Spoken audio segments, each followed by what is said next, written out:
This is a HeadGum podcast. This week on the program, it's like a super watered-down Ready Player One. It's Free Guy. I'm Andrew Jupin. Steven Sadak. Free Eric. Black shirt guy. And we hate movies.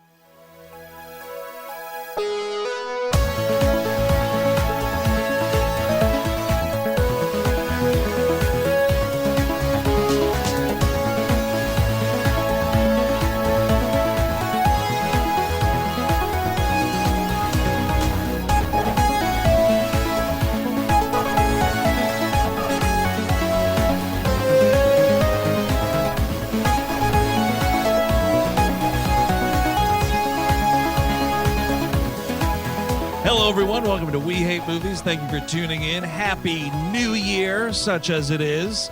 And, of course, here on We Hate Movies, every January, it is some of the worst of the previous year month. And we're kicking things off with Free Guy, directed by Shawn Levy.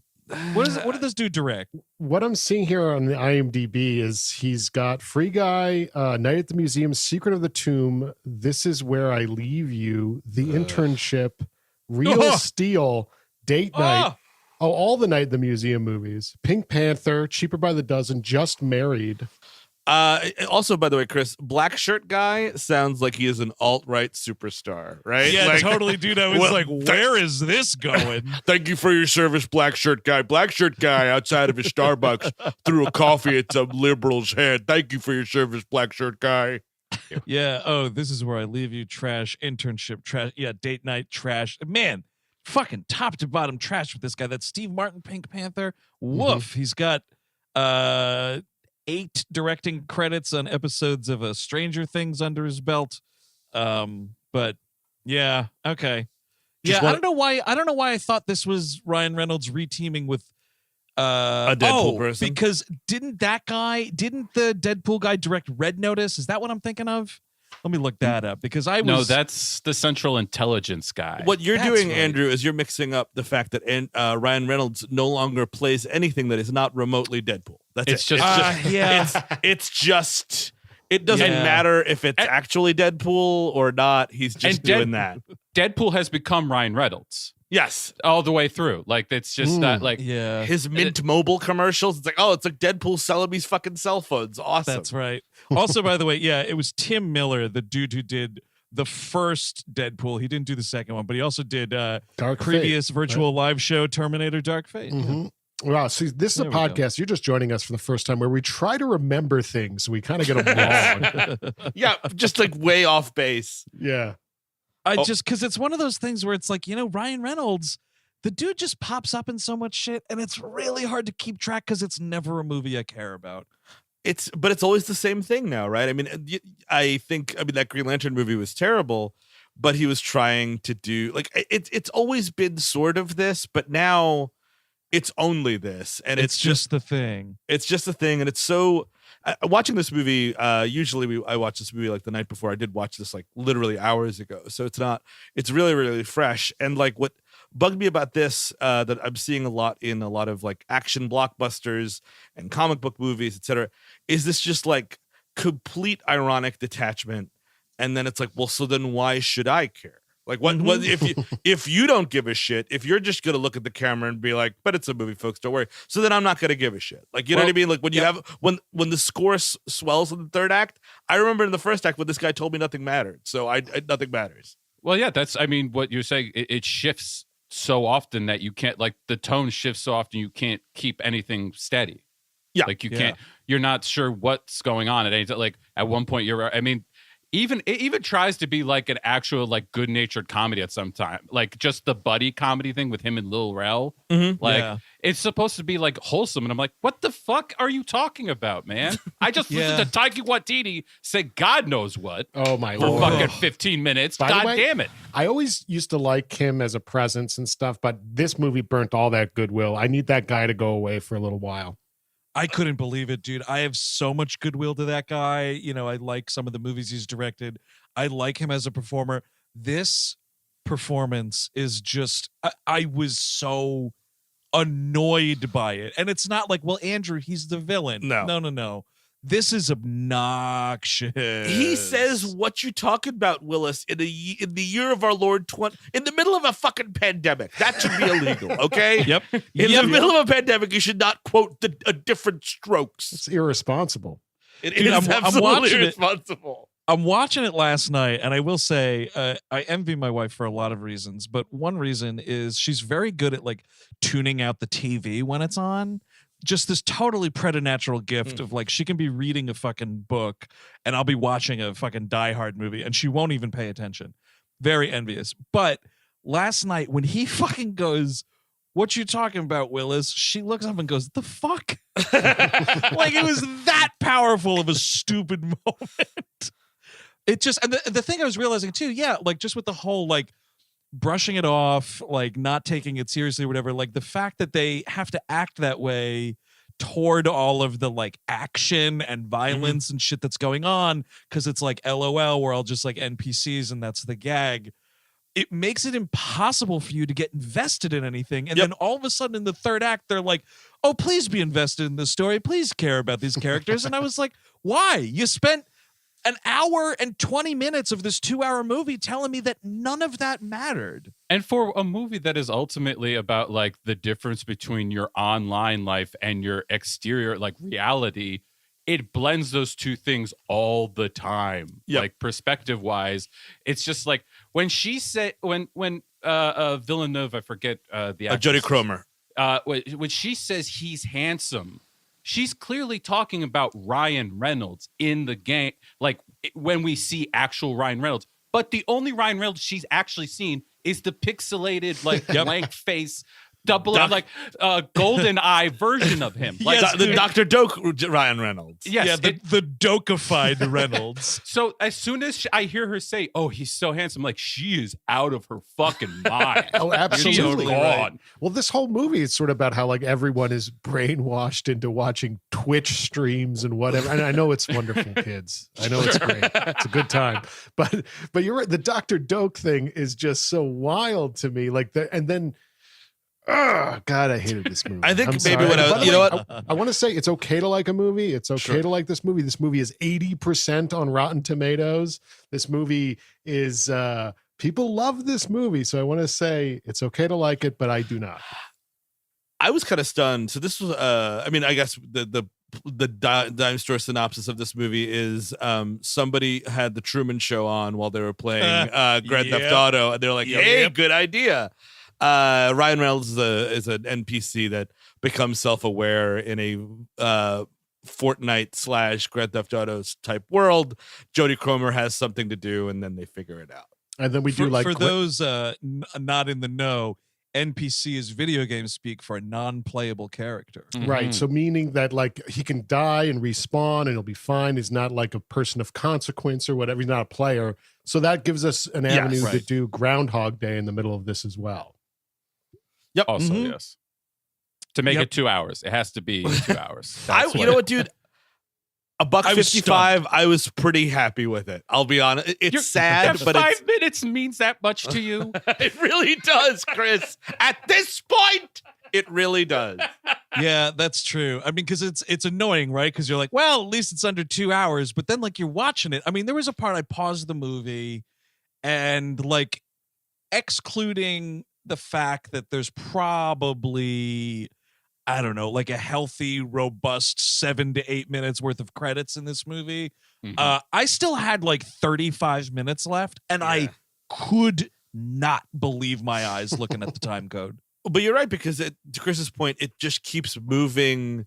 It keeps changing the game, and not in a organic way and not in a conducive way to a narrative. So it's just like, so who do I care about? Like, is it Joe Keery? Is it not Joe Keery? Is it, you know what I mean? Is it Jodie Cromer? Is it Ryan Reynolds? Is he like actually a thing with feelings that I should really care about? Oh, no, okay, he's gone for 20 minutes. Okay, cool. There's a moment like 60 minutes in where you see the crest of a 90-minute movie. Like, like it's at the bubblegum ice cream moment where they're like, tomorrow they're going to erase the whole thing. And you're like, you have 30 minutes. You could sew this all up. You could do it. You could really fucking do it. Yeah. But of course they're not going to do it because they have you in a chokehold and they're just going to keep you there for another fucking Ugh. That's the Chris Cabin equivalent of like packing this movie's bags for the airport. No, you can make it. No, come on. All right, just listen. No, you don't. Come on. Just skip the breakfast. You don't need breakfast. I got an RX bar here. You just eat it on the train. You'll be fine. You're gonna make the flight. You're gonna make the flight. I swear to God. Just go.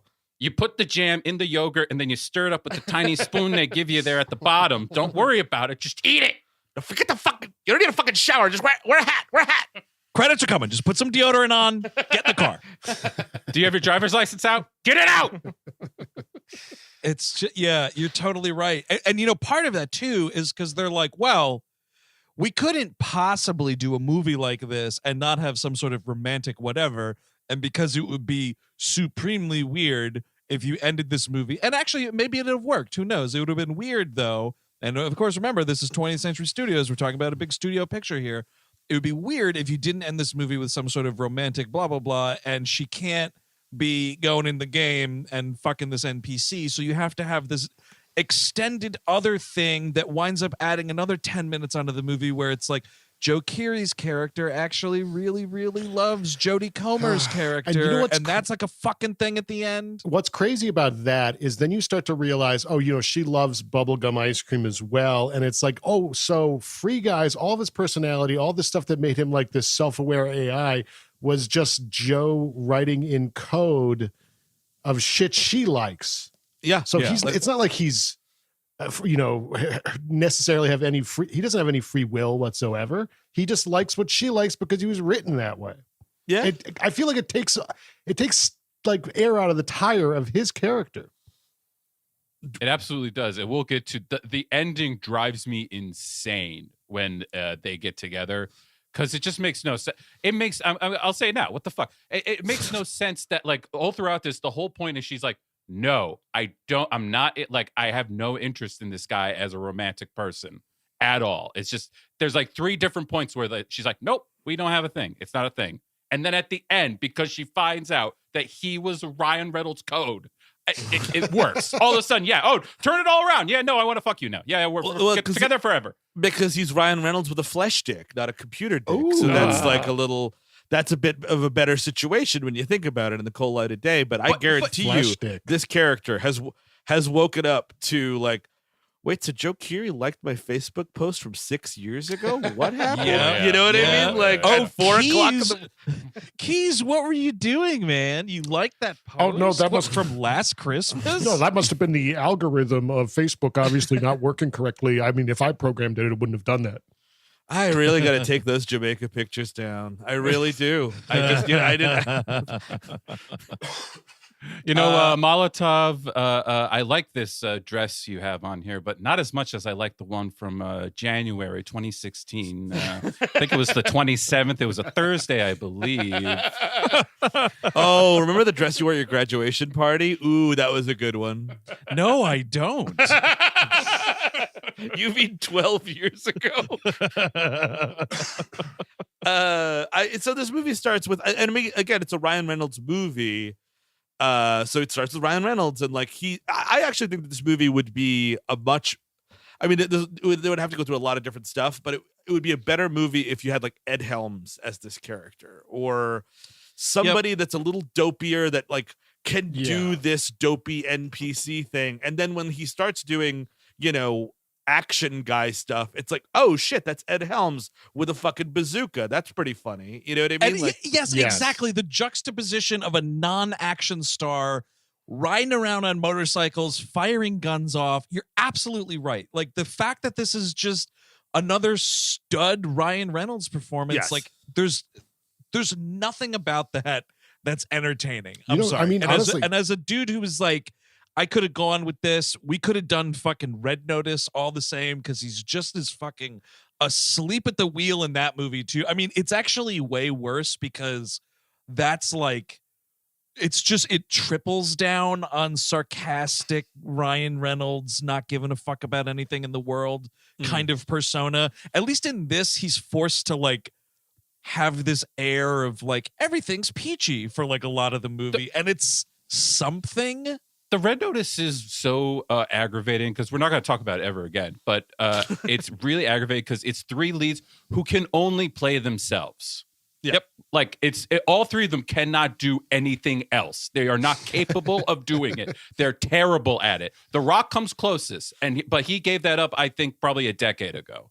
And Gal Gadot is just terrible. So like, what like? It's just absolute dragging the whole time. Real quick on the Ed Helms angle, Lil Rel's right there. Yeah. Switch buddy and guy. I think he would have been a better lead.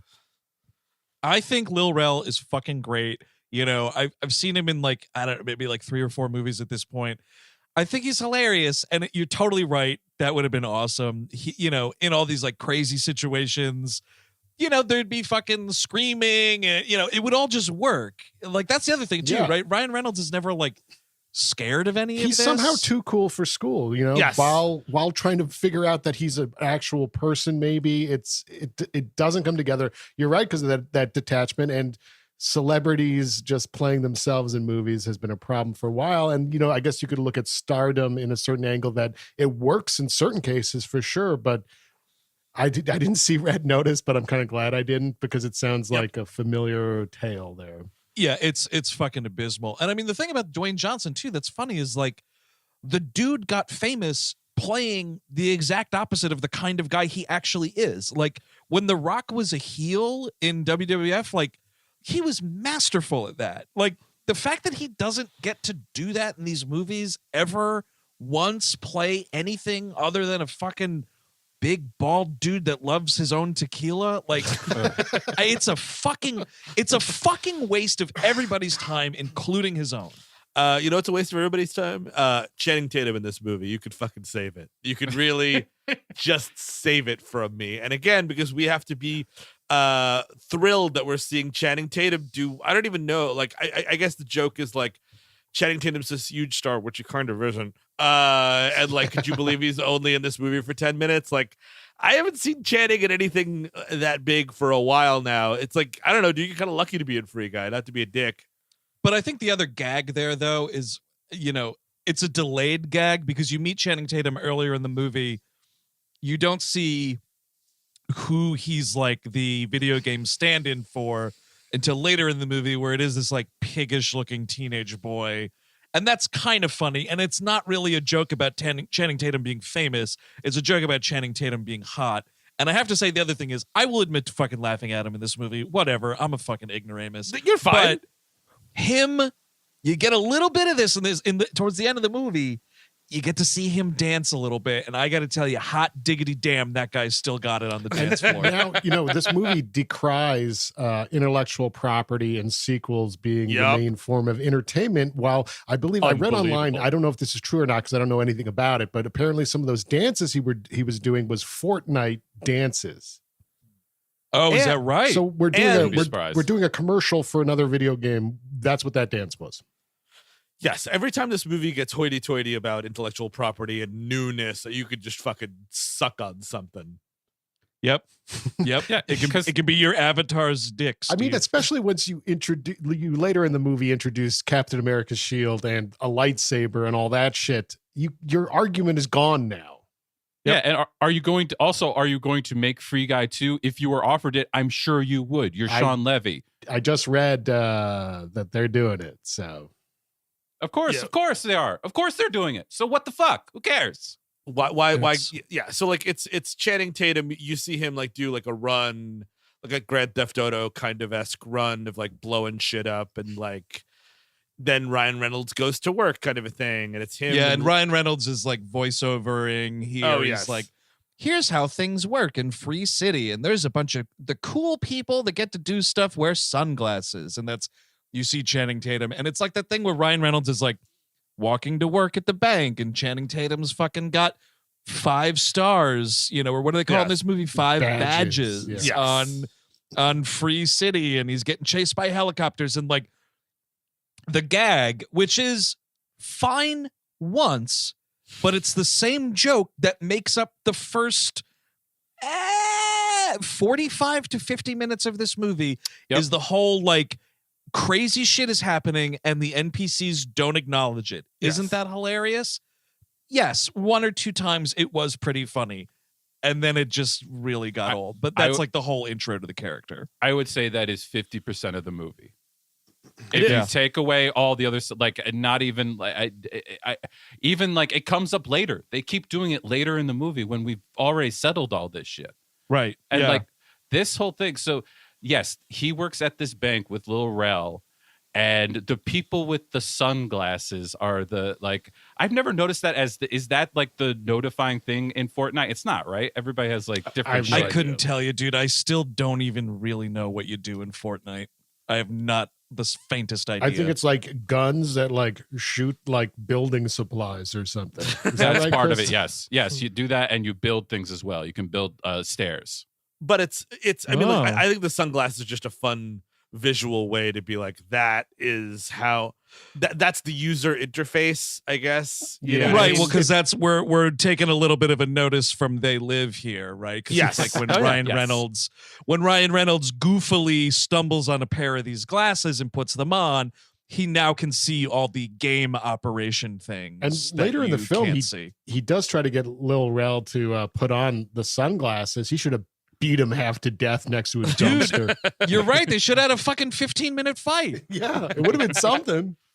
Well, whereas in They Live, you put on the glasses and you see like the truth of everything. At these, you see all this awesome stuff you get to have now. Yeah, well, exactly. It's like They Live if consumerism is awesome. It's just like sick. It's like buy. Absolutely great idea, skeleton person. It's Live They.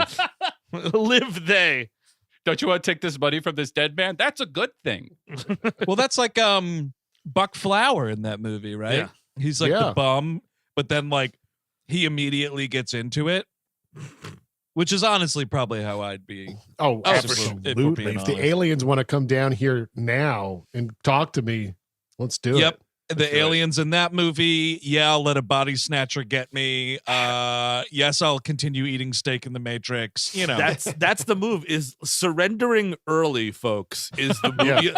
You want to be. It's a pyramid scheme, not unlike NFTs. You want to get in at the early stage so that all these other simps are scrambling around. So yeah, the first time I see an alien, like, tell me who you want me to fuck, dude, and I will be a viceroy in your galactic empire. I will murder my family for viceroyship, dude. Oh man, that'd be so cool.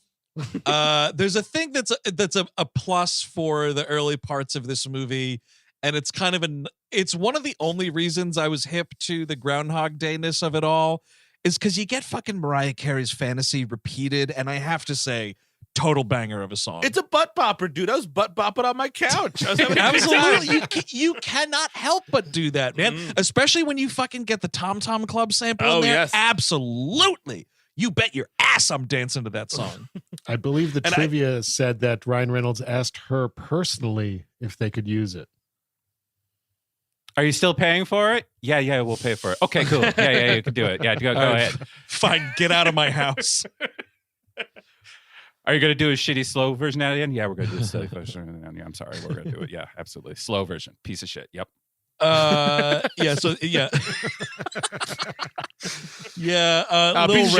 Piece of shit got it.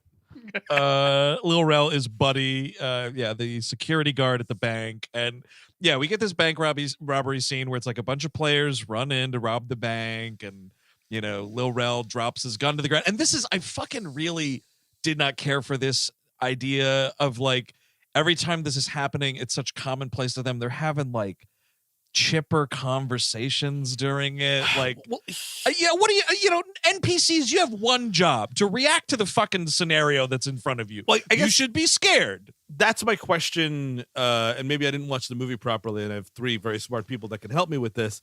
Are they all self-aware from the jump, or does Ryan Reynolds actually break the code?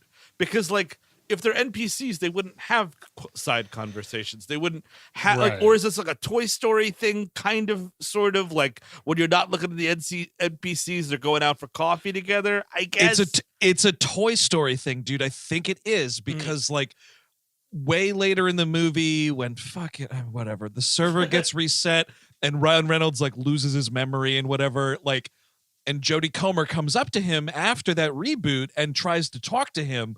She has a conversation with him, but it's just a conversation where it's like, he just doesn't recognize her. So yeah, I think it's a thing where it's like when the player isn't looking, they're having these kind of like independent lives. Not that they break from their like routines or whatever that they have to do, but like clearly there's off time here. Like we see at one point, of course, Ryan Reynolds' apartment. We see Lil Rel's got an apartment that he lives in. So they're not like getting locked in a fucking Borg charging chamber or something. I think all this is to like make it relatable for the audience, like a day-to-day, like the everydayness of it. Like, oh, I wake up with a goldfish too. I guess, it's sort of like me and my friend at work, but if crazy things were happening because we're in a video game. But it would be more effective if, like what Steve was suggesting is true. Like if it was like nobody talks to one another. Like there is no like friendship, and then all of a sudden, when you become self-aware, you become able to make friends, which is like breaking out of your shell and everything like that. But like the fact that they do this is just literally because they want to have like chipper bullshit jokes between Lil Rel and Ryan Reynolds going on the whole time. They should just reboot every single day and not have any like sick narrative string of getting beers on the beach with Buddy. No, it's just it's your classic NPC of just like, I don't know, can't wait for the fucking festival in 3 days. Can't wait for the festival. yeah. It's it should end like The Prestige, where every day the NPC is like murdered and rebirthed. This is all these tanks of prestige. Ryan Reynolds at the bottom. I like that. Yeah. I mean, but they do try to have it both ways though, because there's like a couple of these NPCs that he passes on the street throughout the entire movie, and they say the same thing all the time. Like the guy who's asking for like reports to be on his desk, and the girl who's like, wow, the big city or whatever. So they work it both ways, which means like they're just doing whatever was convenient to the script, which is indeed bad writing. And Jodie Cromer shows up, and she's like trying to get something from somebody this entire movie, and I'll be honest, I was like, what is her? I know what her deal was, but I didn't really like kind of get whatever this MacGuffin of whatever, like, the video. Right. So as someone who watched this movie twice now, I can maybe help you out there. So she like wrote a code for a video game, I guess, with Joe Keery, and it was stolen ? By Antoine, who then wrote it into the game. The way that Joe Keery tells it anyway is that he bought them. He bought it out, and then he said that he shelved it. But the idea is he secretly stole it and used it to build Free City. So she's going into the game and like harassing other players, one of which is right here, this guy in the mask is actually Hugh Jackman, FYI. No. Really? Yeah, that's what if IMDb trivia is to be believed, it's Hugh Jackman, the one like she's like, don't ask me any questions guy. And I knew it had to be somebody stupid. Well, that's just like everybody says that like Daniel Craig was in The Last Jedi. I mean, I still kind of refuse to believe it. What do I care? Like, what do I care? What I like about Hugh Jackman is his face. Yeah. Like, and his ability to be talented. Like him just being in a costume. Okay, cool. I like his Could be muscles. anybody in that fucking thing. I like those muscles on him. Exactly. Absolutely. Those two, yeah. Well, dude, you know what though, Chris Cabin? You can't fucking have him in this movie because if and when Free Guy 2 happens, there's your fucking Wolverine cameo. Oh, sure. Yeah. Yeah, I mean, but we don't do faces. He is an IMDb as masked player in Alley, so he's credited. He's there. That's awesome. Oh, that's nice. That's really good. What a great use of Hugh Jackman's time. Yeah, well, he was on a telephone, right? Like that's not his body. Oh no, yeah, I'm sure. I was just sort of like, oh no. Blah blah blah. Who's Jodie Cromer? Oh yeah, Killing Eve. Great. Steve, cool. Steve. I'm stopping a bunch of tweets. You're putting an extra R in this woman's name. Is it just Comer? It's just Comer. I've been saying Cromer this whole time. Well, at least you weren't calling her Crandall. Yeah, so Jodie Kramer, great actress. I've just been calling excellent her in The Last Duel. Which I have not seen yet criminally. But I've just been calling her Ray's mother. That's how I know her.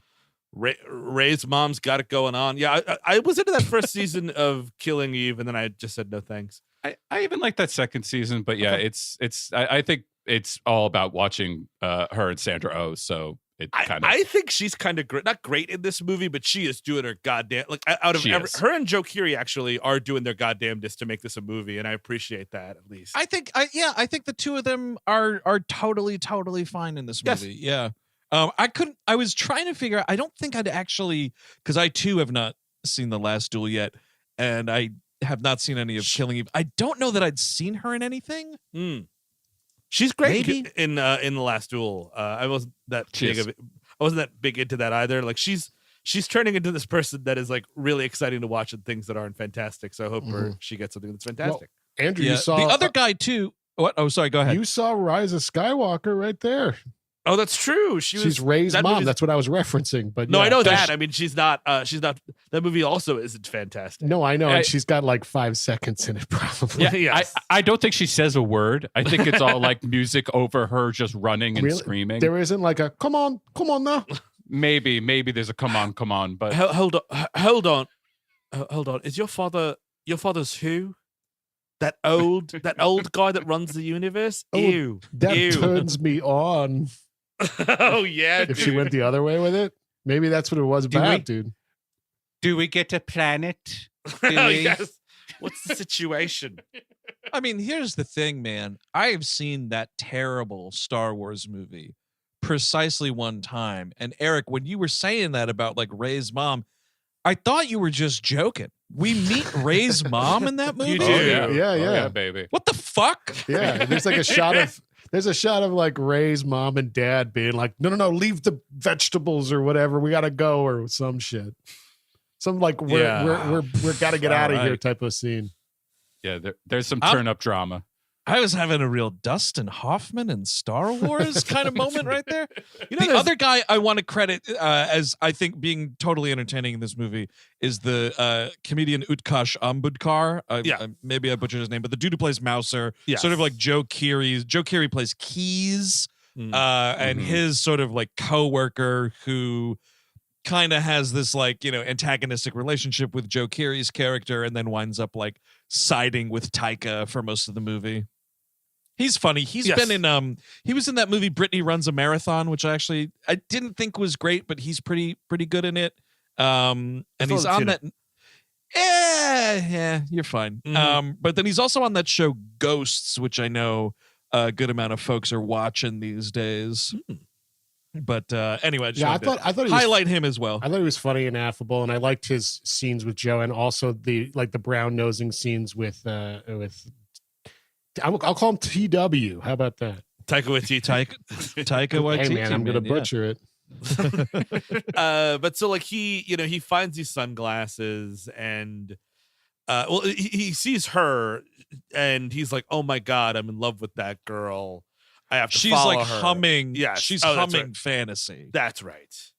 Yeah. Which is sort of like his his code, his activation code kind of a thing to become yeah. There are 3 flowers in a vase. Now kill her, Jason. Do you get the headaches, guy? That sort of sets her off because she's like, oh, that NPC isn't supposed to say that. Like his whole repeated line is like, don't have a good day, have a great day. Yes.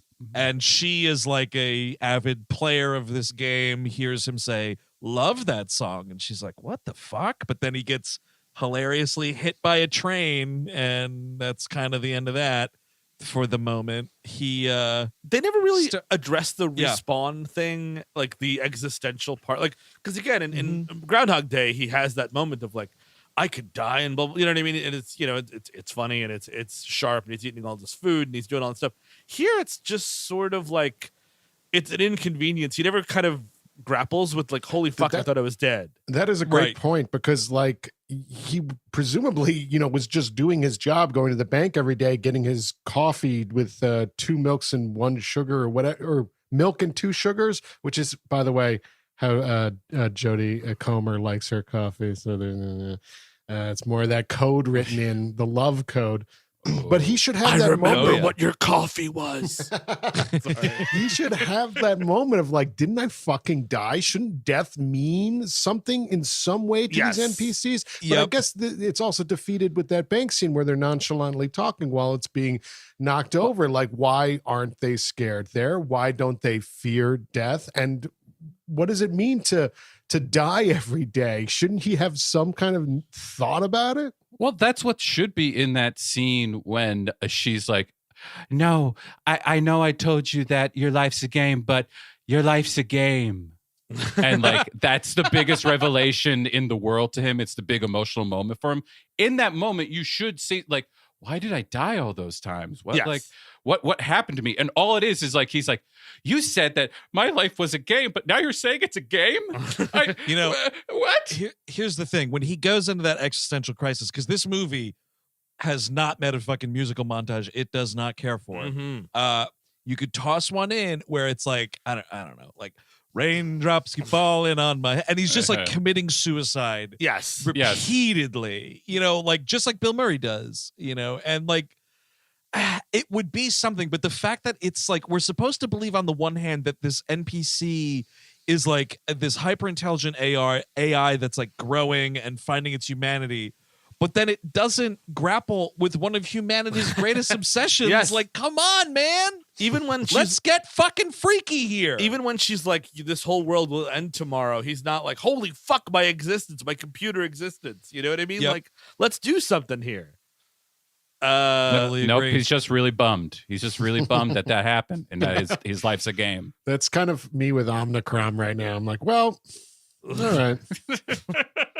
World's ending again. There's another thing that sort of appears to be like a little bit of a missed opportunity because it happens once, it's kind of cool, and then never happens again, where he goes into the coffee shop that he goes to every day, and it's the same barista and whatever. And she's like, oh, here you go. Here's your coffee, 2 milks, 1 sugar or whatever. And he's like, actually, today I'd like to try a cappuccino. And like all the other NPCs in the cafe start getting like kind of nasty with him. Like, Yeah. the fuck did you say? You order a fucking coffee. There is Yeah. there's cream, a 2 tank, sugars or whatever. there's a tank out the window that starts aiming at him. So that could be something. If he continues to get self-awareness, maybe the other NPCs work against him. That could be a thing. Yep. Exactly. They all start looking for a split second, like they're going to turn on him. Like, you better fucking get in line, man. But then, like, the movie never has that moment ever again. And it's kind of, it was a cool, like, oh, fuck, what are they going to do to him? But, like, forget it. It's just gone. Mhm. Whatever. There's another scene Whatever. coming. There's another scene that we got to do. Let's go. Get out of the way. There's another scene coming. No, we did the joke about the coffee. That was fun, and that's it. Now it's over. We don't have to think about that ever again. It's Right. It's not like these are building on each other, Andrew. Yes, a vague flash of a threat of violence that will never come up again, really. But hey, why not? Just throw it in there. What the fuck? So yeah, in this one day in one of the bank robbery scenes, he decides he's gonna like get into it with this robber, and he's like, "Oh, I want to put your glasses on or whatever." I did like this gag of the player is actually 2 little girls. Yes. And like it's the one girl watching like the big sister or whatever, like play the game, and they're both being like kind of crass, like it's a little funny. And then like, oh, whoops, like the gun goes off and like this NPC kills a player and everybody's like totally fucking stunned at what just happened. And this is where he gets the glasses and has like this they live moment, basically. And my question is, because that's a funny joke to do it a couple times. Funny joke. That's a fine little avenue to go down. It's a funny it is. joke. It is. No, man. it is. But like, then I don't understand what Jodie Comer's skin is supposed to be, because like it's just her, but she has a British accent. Did Joe Keery like creepily make her like, oh, you're one of my little characters, or you know what I mean, or I think you get to pick your skin. So maybe she yes. just likes program her own and- exact likeness? If you're going in there to steal, like, this is kind Yes. of corporate espionage she's trying to do, you probably shouldn't look like yourself. Yes, I would. That's a great call. Yeah. I would look like the Thing. Oh, cool! Look at that orange rock monster. Oh no, he's evil. Dude, I remember when the first character I ever kind of designed in a game was that WWF Attitude game that came out for N64. You could design your own wrestler. And I had this huge motherfucker named the Doctor. And like the Doctor was ready to operate. And like Nice. I was not a 7 foot tall, 400-pound dude with a medical license. But like I made that character. Especially though, if I was committing corporate espionage, yeah, it's not going to be a mirror likeness of me. Absolutely not. The Doctor could have been a help with this. That would have been cool. Yeah, she could have used the Doctor, dude. He hasn't been fucking used since maybe 1999. You're not being very fair here, Steve. She has colored hair. She has suspenders on. Comer doesn't have any of those. So she's very different. Very different. So just, watch it. The funny thing, apparently, if IMDb, again, is to be believed, this English accent that she's doing is not her own speaking voice. Yeah, it's like so more she's posh, she's doing 2 accents in this movie. Yes. Which is fun. I mean, again, yeah, I think she's a talented actress. She can pull it off. Like, I mean, the American actress is like, it's Doctor Strange levels, but it's fine. You know what I mean? Please don't slam that woman like that, dude. Come on, Peter. Which is so weird because in Power of the Dog, he's got a great American accent. I feel like for some reason when he's doing Doctor Strange, it's like, whatever, Peter. It's lupus. I'm in love with you, blue shirt guy. Because he established the bad voice first, and now for a narrative through line, he's got to keep it. It's true. Yeah, you gotta I remember my old friend Bronco Blue Guy. Oh yeah, dude. He's got his blue guy shirt inside of a barn, and he smells it sometimes. Did Bronco Blue Guy teach you how to ride? Yeah, he did. Yeah, he did. He put on a digital scarf over my face, and then I rode him good. By the way, she's Millie, but her character's name is Molotov Girl, and we never see her throw a Molotov cocktail. Great Not question. once. So it really great point fucking there. pissed me off. Because I do love a Molotov cocktail, especially in a game. Like, I'm hucking those things. Oh yeah. I feel like for whatever reason, and maybe this was, I guess, GTA, it was always hard to really get a handle on throwing them accurately. Yeah, sure. I don't know why. But like a video game Molotov cocktail for me, man, it was a real unruly thing a lot of the time. By the way, GTA, like this could be GTA the movie, and this is where they find a plot and all that nonsense. But That'd be nice. It's kind of crazy that I still can't get over how not only the movie, but I think I saw this take online about like if you want to defend, new movies, you should be supporting Free Guy or whatever. But it's just like it's so fucking derivative. No, it's it's insane. Like you can support like exciting new movies, like fucking watch Possessor. You know what I mean? Like that's a movie that is exciting. That's genre. I mean, it's pretty gross. It's not family friendly, but like it doesn't have a fucking lightsaber in it. So like let's just relax a little bit. Yeah, don't you tell me you lose every opportunity to make that argument. Yes, that these people are making. Because of the third act of this movie. Yeah, absolutely. I mean, they do it. That's the thing. I guess it becomes more blatant at the end, but they're doing it throughout the movie. Like he puts on the Mega Man blaster at one point, and I almost screamed. It's all in the third act. All of that is in the third act because that's when he's fighting the fucking big guy with his goddamn fucking face on it. The Mega Man thing is when they get the video chip. From Channing Tatum. From Channing Tatum. That's in the middle. That's like right in the middle. Oh, no. I'm just saying I thought he used the Mega Man blaster on No, I think that might be another video game blaster. That's a portal gun. Yes. Well, there's definitely the portal gun going on. Oh, that is a video game too. It just hit me. Wow. Yes. I did not notice Portal. Fucking great. I did not notice the Mega Man blaster whatsoever. So that's the thing is like, wow, all these references are flying over my head. Now I feel foolish. This is the year. It's actually this and a movie we'll talk about very soon, Space Jam: A New Legacy, are actually making me like Ready Player One more. Wow, and it's really depressing me. Chris, I honestly can see that because at least that I didn't like it, but it had something going on, and it's two movies in a row where an algorithm is personified and is a major part of the movie, and it's really creepy. And I won't get there with Ready Player One, but I do understand what you're saying, because at least that movie does. It allows it to have stakes, and the kid is playing it straight, right? He really wants something. You know what I mean? And you understand what this kid really wants at the very least. Yeah. it has actual heart, it turns out, compared to this shit, which is just, oh my God, I can't even But discuss. make no mistake, Chris Cabin. Yes. This movie leaps and bounds better in that department than fucking Space Jam. Oh, sure. Because sure. And you know, we'll save it for the Space Jam episode, which we are doing as part of this month also. But like, at least in this movie, it's less of it, and they're like making like a function out of it. In Space Jam, it's just like, hey, look at all these other properties you recognize standing around watching cartoon basketball. Yeah.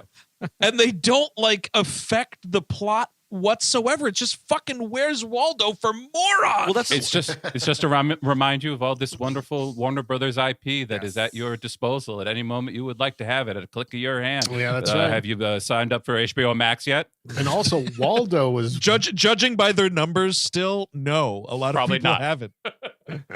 Where's Waldo was Where's Waldo for morons as well. Definitely that out true. there. It's a book without words. There's you have this, But you know, that guy was tricky though, man. I kept losing that motherfucker in ancient Egypt. Yeah. oh yeah. But, So you know, do you think you learned something about ancient Egypt that time, Andrew, or not so much? Yeah. I know. You know what No. I remember distinctly about Where's Waldo is what I learned the most was on the beach one. There's like, Yeah. if you look around, you can find there's a lady that she was like sun Topless? Yeah, there's a topless lady that like is like jumping up from she was laying on her front, and then there they are. There's her boobers right there. And Where's Waldo?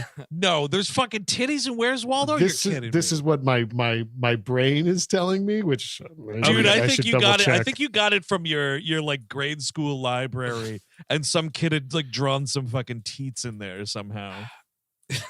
I'm gonna try to find. That's what you Nope, remember. I I'm got like, it, dude. man. No, you're gonna eat your fucking hat, man. I'm excited about this. I'm I'm ready. gonna send I'm ready it to to you. eat I'm something. gonna send it to you right now. I'm excited. It means nothing, but I was a huge Where's Waldo fan. Look at this. This is amazing. Somethingawful.com. Oh wow, those are Oh my God! Look Look at that! And there's a bunch of people looking too. And see, this is what. Yeah, get a good look, Costanza. It's a little for folks at home. It's a small child holding a vanilla ice cream cone that he's putting on a woman's back to make her shocked and jump up. And there's her boobers, and all these people are aghast.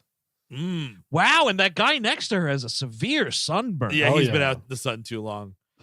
I mean, Oh, it's even got the nipples. it does. It's kind of gross. Oh my God. See, no, I had this exact book. Now I'm doing a little more reading on this topic. Who cares? It's Free Guy, right? We don't give a shit. Sure. Okay. I must have had the 1987 edition because in the 1997 edition, they drew a bra on her. Fucking cowards. Fucking cowards, man. Yep. That's all I have to say I would about love that. them to go to the art. Could you put a fucking bra on it? There's kids here. This is gross. They need to know what the beach is about. Well, then where's Hold on. Well, you know, to be fair, wait. What the beach is about? Yes, that's what the beach is about, my friends. well, you know, they want to sell some of these in Europe too, and that's what it's about over there. Oh, Well, that's yes, what I that's was gonna guys. ask. Is Where's Waldo kind of like Tintin, where it's like it's a European property and we're just not aware of it? All I know about maybe. all I know that about sweater that screams is France. in I believe this season of Bake Off, of Great British Bake Off, something. Yes. Noel Fielding, I think, was wearing a sweater close to Where's Waldo, and everyone was calling it Where's Wally. So I assume in the UK we're saying Where's Wally, not Where's Waldo. I think you're right. Wow. I'm on the Wikipedia right now, and yeah, it is English, and it was Where's Wally? Oh, dear And God. the Dude, United and then, States is Waldo. America was like, you know how we'll make this better? Waldo.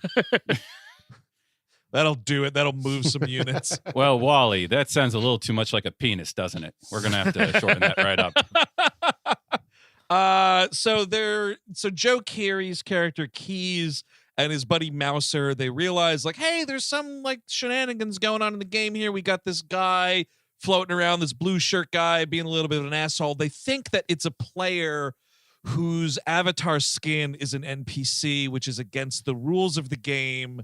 You know, you can't have your character looking like NPCs. So they go in, they can't boot him out, they realize, so they're just going to go into the game themselves and kill him is the idea. Yeah. So we have kind of our first Ryan Reynolds specific action scene where they're chasing him around and he realizes he's got like hyper jump abilities and he's like jumping up through what looks like a derelict apartment building from Judge Dredd. Yes. And you know, this was like kind of okay until, and I'm surprised this movie didn't do more of this. He goes to like jump off this scaffolding thing and tries to latch onto a wrecking ball to escape these guys who are shooting at him. And when he jumps, we cut to slow-mo and you get the Miley fucking banger. I came in like a wrecking ball. But then like it stops and I was like, oh no, how many fucking heinous music drops like that are we going to do? Thankfully, I think this was the only one that was that like snippety of a music drop. I hated it so much. This 0.5 seconds. Well, and then the gag is like he falls off it. Because we're winking, right? Because again, this action sequence doesn't mean anything. So like if he misses it, it's like, it's okay, kids. Next scene's coming. Keep the train running. He falls off this like 60-story building, and at the last second, you vaguely see a graphic say bubble suit. Yeah. And he like presses a button, and then this bubble suit comes all around him, and he lands safely or whatever. As if it mattered, because he's a fucking NPC, and he would just wake up the next morning Groundhog Day style anyway, but sure, bubble suit, whatever. That was fun watching him bounce around. And then he gets hit by a car and literally has to wake up the next day again. Like it's just but now they find out that he is not like a player that they can count. He's not in the roster like any other player is. He is anonymous. Like he's like, as we find out, he's an algorithm, like a AI algorithm run amok. Yeah. So we get there's a weird fucking totally ill-placed, and I don't even know, I guess maybe it's Jodie Comer's character is watching this. There's some like interview YouTube video that comes on where it's a 2015 interview with the two of them, Keys and Millie, you know, they were video game programming partners back in 2015. It's an IGN video, which I have a little bit of a problem with. I mean, IGN has never had this production fucking quality. Nice try, everybody. Like, where is the boom mic? Where is the step and repeat? Like, I don't even know. They're like at a premiere of something. Like, they're fucking video game programmers. What are you talking about? And it's so, dude, this video is fucking hilarious because like this woman is interviewing them and they're talking about the game that they have designed called Life Itself. And the, you know, Keys, wow, you and Millie are, you know, gearing up to be like the hot, you know, indie game programmers. Like, how cool is this?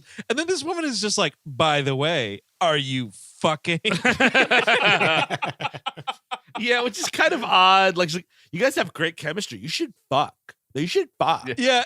And they're like, I don't know, lady, we're trying to talk about this fucking Sims-esque game that we invented. Could you not with the fucking questions? Yeah, it's a video game called Life Itself. Oscar Isaac kills himself in the first moment of the game, you see. And then... Oh, man, that is one of my... let's be generous this evening. Top 3 movie suicides. No, it's a good one. It's a very good suicide. People get hit by buses in that movie, too, just like this one. We were able to get Annette Bening for one scene. It was really something. Olivia Wilde just wakes up in the next scene like, whoa, what was that about? Oi, huh? Wow, I think we found out a way to make both of these movies better. Just combine them. Yeah. You get the glib sarcasm of Free Guy in Life Itself. So when Oscar Isaac shoots himself in Annette Bening's office, she's like, awkward. Clean up aisle 3 in here. My goodness. You would get a clean up aisle 3 joke, absolutely. And you know what? Life Itself, way better movie. You inject some viciously inappropriate comedy into that movie, 5 stars. Holy shit, absolutely, dude. Like fucking like Annette Bening gets hit by that bus or whatever, and then like they cut to a close up and her fucking brains falling out all over goddamn 6th Avenue. And then Gilbert Gottfried comes into frame with a fucking clown horn and just honks it. That'd be Or, hey, amazing. Just a video game about the passing on of an olive oil plantation or whatever. The last part of that movie. Holy fuck! I forgot right, about dude. that. That's when it turns into an RPG, and it's like, now you have to run the olive farm. We should tell people a previous episode if you want to hear more about life Yes. itself. That was another worst of episode, I was. believe. Yeah, if I'm It were remembering right indeed. there. God. But yes, Damn it. But he like announces like she's watching. No, I'm sorry. He's watching it in her apartment. No, she's watching it in his apartment. Jodie Comer's watching it in Key's apartment. She's like, I need your help because I need to find this thing. You know, he stole from us. And he's like, no, he didn't. We got the same deal. And now and he like weirdly is like flagellating himself by working in like not at the high level of the company, which he could do, but he's working in like, I don't even know, like consumer complaints or something like that. Wow, how noble! He's like glitch report guy. Mhm. Like anytime someone playing the game has beef, like he gets comments sent to him. And here's the thing: at first, Steve, I thought like, wow, good move, Keys, because like you're in an unassuming role. It will give you a chance to like work to take down Antoine, who's Taika's character. Like, oh, cool. Like you're sort of trying to be an inside guy. Nah, you're just like a weird coward. Yes. Yeah, that's about it. And he's like, the thing with him is he's in that position because he cares about the fans. You know, Yeah. he really cares about. And Antoine, his big crime is not that he's a complete piece of shit or anything like that. No. It's that he doesn't respect the fans. And it's amazing because like they've taken at least one sunglasses from somebody. So they've essentially deleted somebody's Ryan Reynolds has deleted somebody's account essentially by Is that taking how those. this works? Yeah, because you remember you see the kid being like, "What the hell?" and like it essentially took over his game. Oh. And so like you want to rock onto Lawsuit Avenue is what's going to happen now.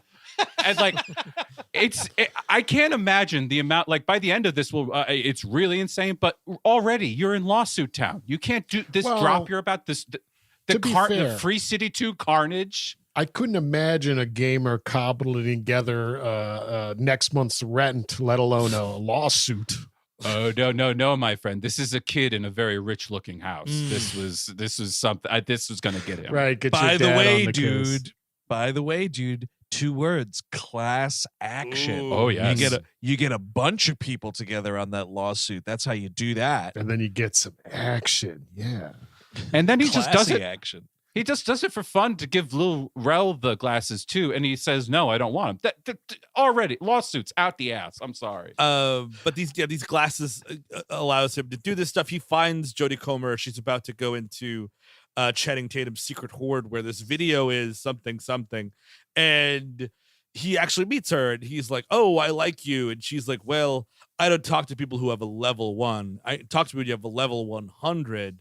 And Yeah. like, you know, that's something. That's like that's kind of the next movement of the movie is him like getting really good at the game. And this is something like, I know esports is becoming bigger and Twitch is enormous. The way it's treated in this movie though, nah. Just A little too big. I think we're still 20 full years off from this. Talking Well, about here's the this, someone doing well at a video game being on Good Morning America. You've got you. to be- This- you that's know such the a- audience is on Good Morning America. Yeah, exactly. The weird blend of like we're doing Twitch and Good Morning America is just a weird blend of like the fossil people and then the cutting edge. Well, But here's the thing. I will totally, if I have to choose between these 2 things I'm about to exemplify, I will take fucking Good Morning America every time, because the end of this movie, when Ryan Reynolds is trying to like run onto the island to prove that Taika stole all this shit or whatever, and the whole world is watching television like they're watching the fucking aliens come through the sky in Independence Day, is the most ludicrous fucking thing.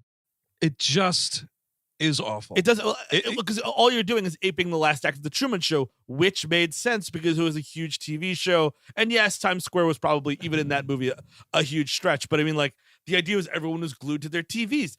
But like, esports and this kind of gaming is very, very popular among a subset of people because who will one day dominate the world, but not yet. Right now, it's like, you know, people in their like people our age for sure, but definitely like almost a lot of people younger than us, like in their early 30s, in their you know 20s, their teens especially. The tens, absolutely. Yes, also into tens.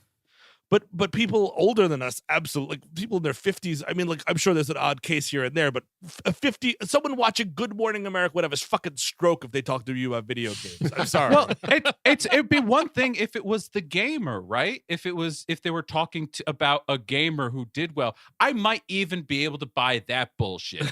But it's talking about an NPC. They can't even find. Wouldn't the whole story be about we can't find out who this guy is? We literally cannot figure out who. That's right. That's what the Good Morning America piece would be about. And that would be interesting, we should right? say also, if they did that angle and then like they're trying to find who this fucking guy is, and then the address or whatever that keeps going back to the servers of the company. Is it an inside job? And then we can unravel that he's AI or something. That would be nice. That would be nice to have something to hold on to in this stupid fucking movie. But it can't concern itself with that because it's too concerned about being like so nonchalant about all this fucking action that's happening. And there's another scene coming, baby. There's another scene we gotta do. We gotta go on to absolutely. I mean, yeah, we have this leveling up montage, and the thing that's obnoxious about it is like, I think it's just speaking on fucking Deadpool again. Like this movie would have been way more interesting to me if it was rated R. And part of that fucking sucks is like the way that he levels up, because he's like, oh, I'm just this nice guy that works at a bank. I couldn't possibly ever hurt anyone. So like the way that he levels up is like turning the tables on the game and starts like saving people from other players that are trying to do violence and crime and whatever else. And like, that's why he becomes such a sensation. Like, oh, blue shirt guy, IRL is everywhere. He's a fucking question on Jeopardy. And I have to say, I felt so fucking terrible looking at the late great Alex Trebek in this movie. He's in like the God movie. Damn. That's folks at home. He's actually in this movie. His last film appearance, Free Guy. And he says the words blue shirt guy. Well, this is where we're even kind of playing with the idea of like, who is blue shirt guy? Is like, the fact that it'd be a Jeopardy question again, like that quickly, it takes years to become a Jeopardy question. Jeopardy is like bullshit guy. Jeopardy is just getting to like Pulp Fiction right now. They're like, you know what I mean? Like, it's not exactly that quick of a turnaround. What is Ultimate Mortal Kombat 3? That's right. Oh yes, exactly. You know, in a 2020 episode of Jeopardy. But he goes, oh, and we'll never know who that is, that guy or a girl. And it's like, oh, so we don't know who he is. That's something. But so yes, Millie fast passes a second time into this safe house. Keys is now like helping her sneak in. Like she's sort of convinced him to like help out a little bit. So he's like sort of adjusting some code and watching, you know, from the outside. It's a little like Matrixy here. And like, I don't know anything about video games, so I don't know if you can like monitor shit like this if you're like a server person or whatever. But he is like watching her from outside of the game as if he's reading Matrix code, which is kind of weird. But so they get into the room again. It turns out there's like a booby trap, and all these like pseudo video game characters start running down trying to kill her. There's like Call of Duty looking guys, there's assassin looking guys, there's a boxing guy, there's a samurai, like a punch out reference, a ninja, a cowboy, and I think like a barbarian type of guy. Yeah. And you know, in comes fucking guy and like helps her out, and they steal a motorcycle. It's oh man. And here's another reason. Here's a way you could have shortened this movie, because there's no reason why she doesn't just grab it here. Like the video file that she's trying to steal from Taika like gets dropped on the floor, and Ryan Reynolds is like helping her right here, like waste all these dudes, and he's on the motorcycle or whatever. But then like they just drive away. Like in that moment, she could have still just grabbed the thing and we wouldn't have had to go back to this. But when we go, save everybody the time. This is also really confusing because, like, what they says there's spawn points in there for protection, so that's why these guys show up out of nowhere. So is it Taika's, or is it, as we see later, Channing Tatum is living in this safe house and ends up cooperating? So it feels very muddled to then go back there, and it's a user made the video and is keeping it at his own safe house. Yes, you're totally right. I'm wrong about that. Inside this safe house, which is the kid whose avatar is Channing Tatum. You're totally right. Eric. So, but it's his safe house. But those spawn, like, he can make cowboys spawn. I would love that ability. But yeah, I thought that would be a game master type of thing. I don't know, man. I wish I could spawn my own Bronco Henry too. Well, hello there, Eric. Howdy. Howdy. I like your voice better this time. So they ride this motorcycle out the window, and there's a fucking totally bad, like, she's like sitting on his lap facing him, like, while he drives out this window, and she's like, "Oh, I certainly hope that's a Glock in your pocket." Yes. And he's like, "Oh, it's not. It's 2 Glocks." And Yeah. she starts like firing at these guys and whatever. It's Man. very important that that exchange you just said, Eric, Andrew, because he says that's 2 Glocks. She takes them, and they cut to his face, and he very clearly comes. It's very clear. His voice, his face is like, "Oh!" He literally said, Well, "Oh!" he is acting against Jodie Comer. Oh man, I'm sure she never heard that growing up. Oh, you know what? She probably heard a lot less than I had to hear, so she can fucking deal with it. Well, they called you Eric Comer in high school. I fucking wish they did, dude. They called me No Cum. Yes, we have a special guest on this episode. The comments section of Jodie Comer's Instagram. Does she have an Instagram, Chris? She probably does. Yeah. Let's check it out. That could take up some time. Sure. No, but I mean, like, if you're playing this video game, if you're Jodie Comer, you're like, what do I care if my genitals are lining up with this NPC? Who gives a shit? I'm on a motorcycle. Hey, it's, I don't even have genitals in this fucking game. That's another moment in this movie that I think, Chris, you were making this point earlier. Like, the lines get so blurred as like video game interaction and person interaction, because, like, theoretically the way it's working is like Jodie Comer's character Millie on the outside is talking into a headset microphone at an AI in the game. So, like, how does she know what she's sitting on to feel it to be like, is that a dick or a gun? Great question. Right? Like, how? What are we doing? Is her power gauge going down because he might be erect? Click A to fondle genital area.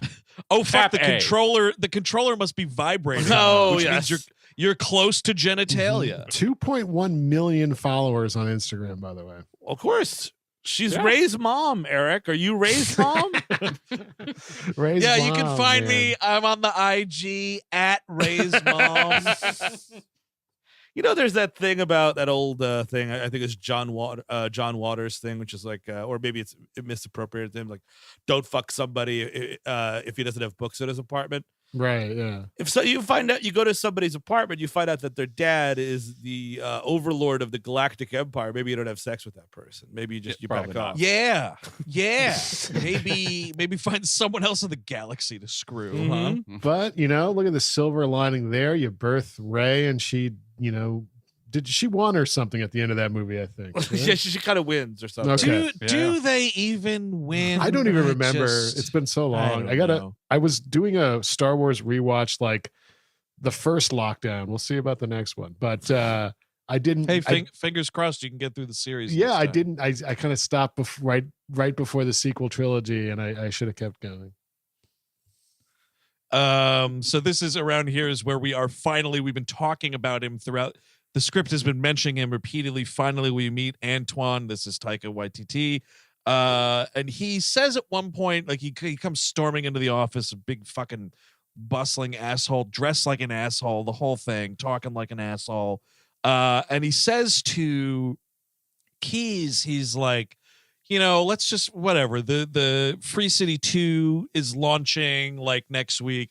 Let's just like delete all this shit, and it's not going to matter anyway because this character, once we get over to the new game, isn't going to be able to come. And Keys is like, hey, that's fucked up. And this is fucked up, by the way. He's like, you told everybody publicly that the sequel to Free City was going to be backwards compatible, so these fucking avatars and whatever could all come over to the new game. And you're now saying you're not going to do that, and all these people are going to have to delete their game or basically start a new game with Free City 2. It's not going to be backwards compatible, whatever. And this is the part where he's like, you promised the fans. And honestly, like, when that dust up shit happens in the gaming world, man, you better be ready to take the backlash because those people will fuck you up. Absolutely. Oh, yeah. You promised. Oh yeah, that's the thing is Keys is just like, they're really going to be upset. They're really going to sue you. You like that. You can't say that, like, especially if you have a board. Like, this is Elon Musk shit. Yes. Like, you can't just shout out your mouth like that. Well, the thing too about shoot off. Sorry, I'm fucking. It's all right, dude. It's been a rough week for everybody. Fuck it, man. It's free, guys. Exactly. Fuck it. We're living in a hellscape. Yeah, We're recording this before Christmas. Dude, don't worry. The everything. next joke is coming in the next second. Don't worry about it. Okay. New joke. Good. New joke. No, but New joke. this movie really, because they talk about him for the first half of the movie and then he only comes there, and also the way the latter trailers, they thought they had a fucking gold mine on their hand with this Taika Waititi performance, and I don't know what dailies people were watching. I really need to know. It's unwatchable.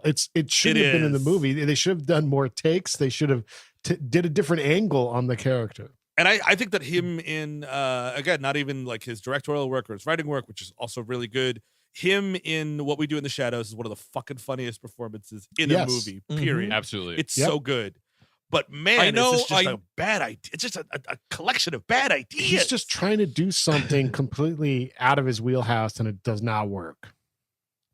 No. Yeah. I mean, and I know like there was a wide range of opinions on Jojo Rabbit, whatever. It was a movie that I liked well enough at the Toronto Film Festival, and I've never bothered to look at again. But he portrayed history's greatest monster more entertaining than this fucking character. Yes, and in that movie, you managed to love Hitler more than you already do. Oh, Jesus. Jokes. Joking a joke. There's Joking a there's joke. another one The next joke's coming. It's coming. Don't worry about it. But yeah, it's one of those things where like the movie thinks it's amazing and it just really isn't. Like, he does not light up the screen. It was like, wait till the world sees this. Oh, you don't have to guess that, by the way. There was a special, like, a 15-minute, like, a behind-the-scenes thing for this movie that was going around. Was he doing it in character? No, it was all about, like, the producers and all of them be like, Taika, he's just a powerhouse in this movie. You just have to see him to believe. You won't believe what he does with the role. You won't at all want to run screaming from the theater and tearing your hair out just watching him at all. You won't do that at all. What you talking about, Willis? That is it. If I am making a closing argument about that performance, I'm saying that, and that performance is getting the death penalty. That's how it goes. It's going on 24 hours since I watched this movie for the first and only time in my life. And, guys, I think I am still reeling from the what you're talking about, Willis. Who is that even for? Is that for the much older people in the audience? Or is that like his character supposed to be such a dick that's something he would say as a dumb dick? Here's the thing, dude, right? It has multiple functions. For the like folks our age and up recognize it's a Different Strokes reference, right? A Gary Coleman reference. Yeah. Little kids watching this movie just laugh at the fact that he says a stupid thing in a silly voice. Oh. And then they will go out and repeat that, not knowing where it's from, but they know that the silly man in the silly movie said the silly thing. Nice. And that's why it's like even worse. Yep. So that we could have that expression forever. Yep. Down in the annals of human history. By the way, somewhere around here is where they like take this walk to a safe part of Free City and get bubblegum ice cream. And like the scene was halfway over before I realized that they were on a date. Yes. And man, God damn it. God damn it. And This is where the worst stuff. This is the handsome part is like this is where but this is also the moment where like she kisses him. yes. And I'm like, she acts like she kissed a guy for the first time that she's been like crushing on at the gym.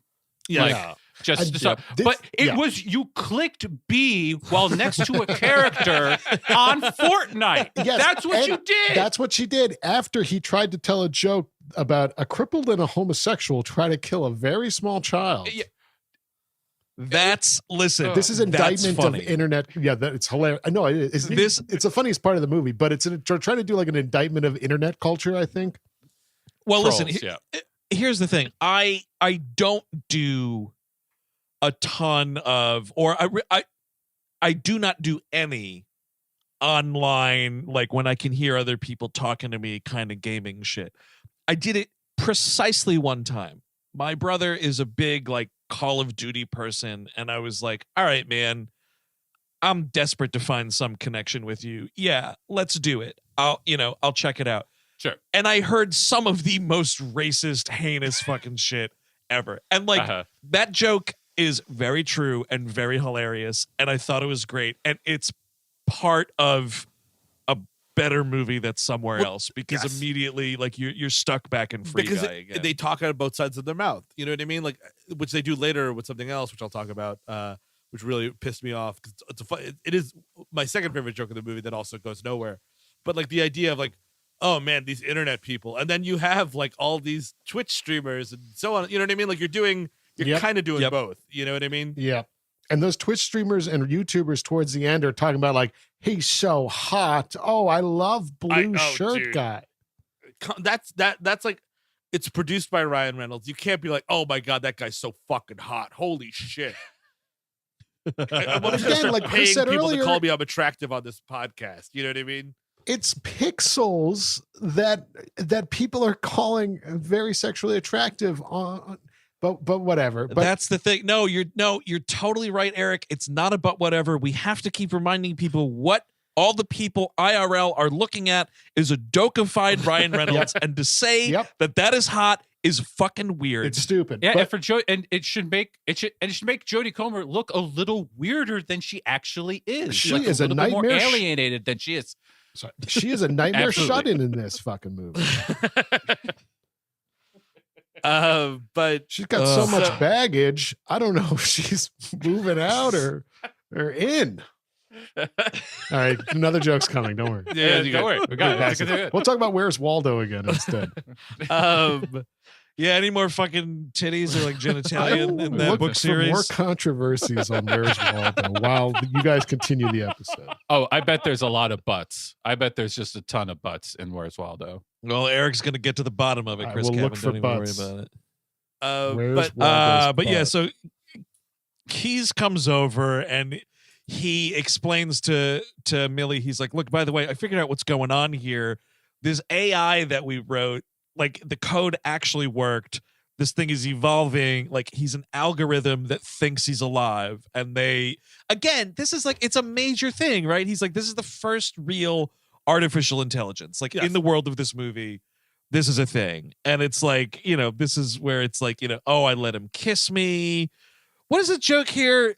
Oh, he found the button. Oh, yes, and like, yes. dude, yeah, by the way, Keys, I think this is why nothing was working out for you, buddy. You couldn't find the fucking button, man, if you know what I'm saying. But it's God, just imagine like pleasuring yourselves to like the Uncharted avatar guy, like the Uncharted guy. First of all, Like, you guaranteed it's Exactly, I out was there. gonna say Guaranteed that's it's out there. happening. God.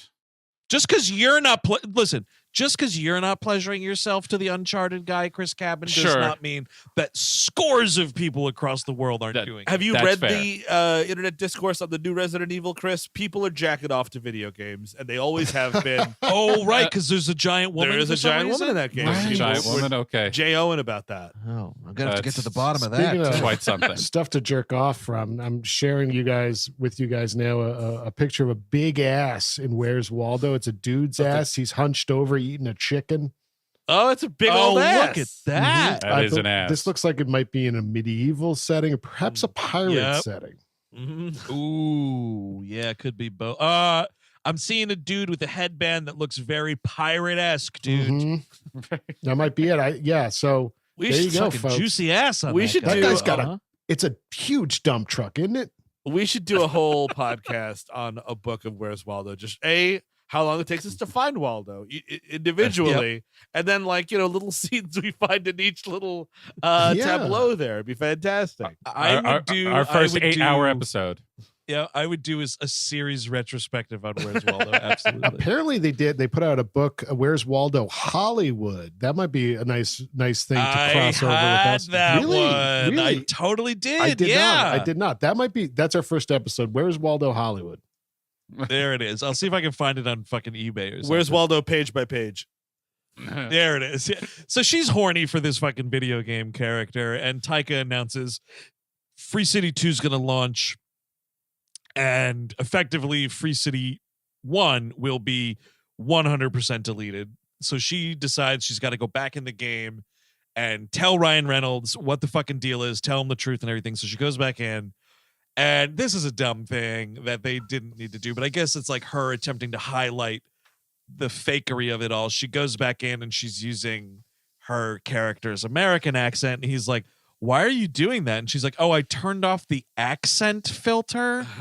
Okay.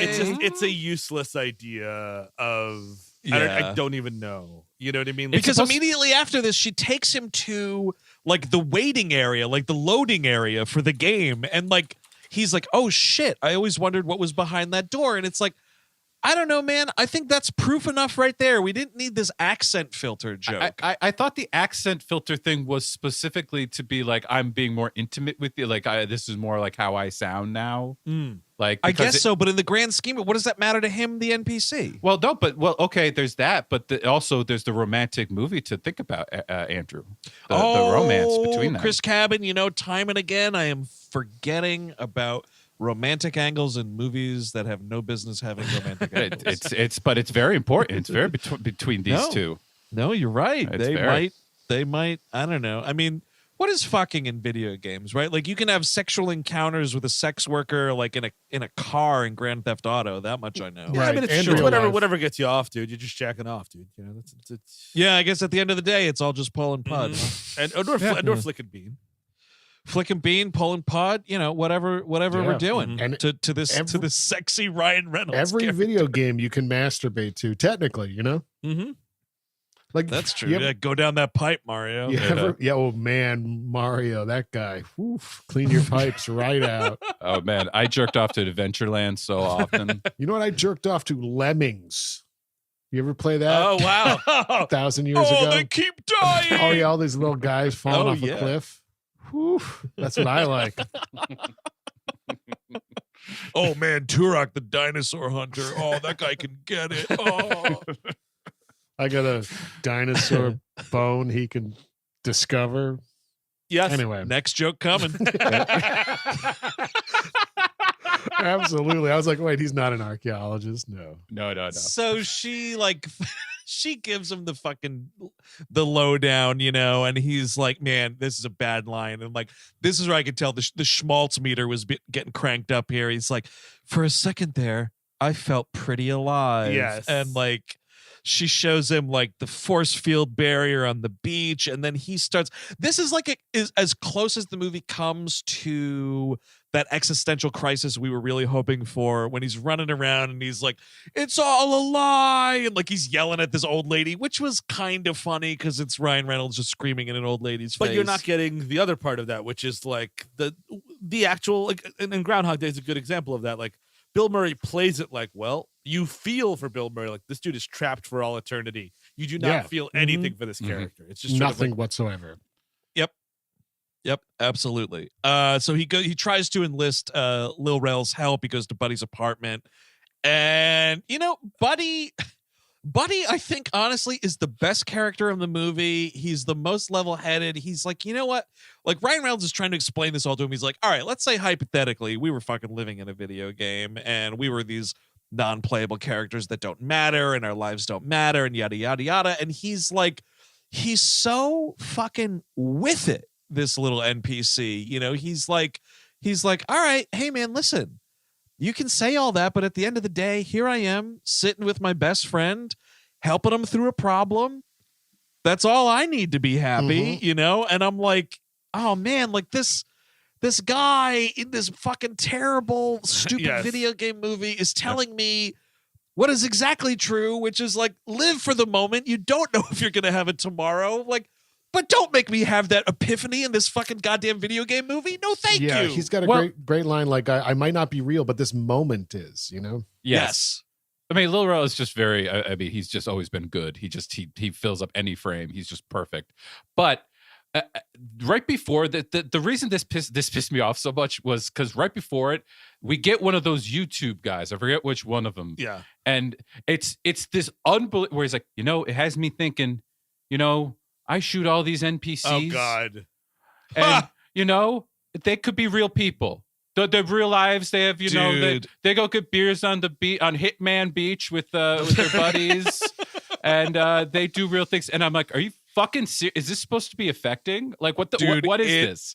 We really, the last like 40-ish minutes now, maybe like 30 to 25 minutes of the movie, we start trying to ramp up this NPC rights business. Yep. Decades. Fuck you. Decades after Tipper Gore shat the bed completely on cleaning up video games and music, I still have to hear about it. I still have to hear about it. If that was the case, I would get 60 consecutive life sentences for what I did to the scientists in the GoldenEye facility level alone. Okay? Like, you know what I mean? Those scientists got shot in the head on a daily basis. I would not get a trial, dude. There would be two goons. They would come to my house. One would knock on the door, and when I opened it, the other one would shoot me in the head. That is the kind of body count for the NPCs we're talking about here. Yeah, I never got far in those Grand Theft Auto games because it was just too irresistible to drive on the sidewalk instead of actually playing the game. Oh yeah, I haven't touched a Grand Theft Auto game in many years, but like I'll tell you, when I was playing them, I wasn't doing those missions. Nope. I was going around fucking killing people because, like, I don't know, maybe that makes me a lunatic. Whatever. It was infinitely more interesting than playing. Yes. Now you got to drive to this stash house to get this drug dealers, whatever the fuck. Like, I didn't care. That's what this movie's trying to tell you, is that you are a lunatic. It literally, like, it's like, wouldn't it be nice if we were all just, you didn't interact with the NPCs? If you use the NPCs as they're supposed to be used? If you just said hi to them and like, let's go to the fair and stuff like that, isn't that what it's supposed to be? I think the only thing stopping me from acting out GTA type of violence on regular people is the fear that I won't get into the kingdom of heaven. That's a big one, huh? So then you think these NPCs should find fucking religion? Then that's it. I mean, what is the messaging here? No, it's well. Speaking of which, by the way, is there not some pseudo talk of like, Taika's character is their god? Am I making that up?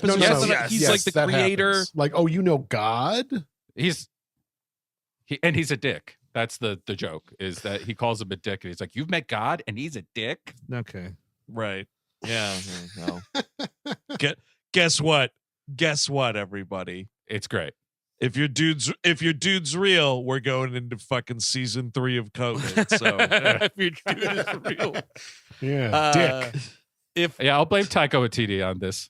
He's to blame for all this. Omicron, that's on him. He has an existential crisis, but guess what? The next scene's got to start, so that's over with. Fuck that. Moving on. And this is the scene where they go. It's him and Lil Rel decide to go to Channing Tatum's stash house, and this is the very extended scene. Here's the thing: you can't do the mom's basement thing is a really tired insult to begin with. So tired. To do it twice in one movie, it's too much. Because in the beginning, she tells Hugh Jackman that he probably lives in his mom's basement. Yada yada yada. I get it. Got it. Done. That was within 6 minutes of the movie starting, and then you have this whole thing where it's sexy Channing Tatum, but he's yelling, "Ma, don't vacuum right now," and I've seen this before. You know what, Steve Sadak? I've seen it before, and I'll laugh again. I'll tell you right now. Channing Tatum screaming, "Mom, do not touch that sock."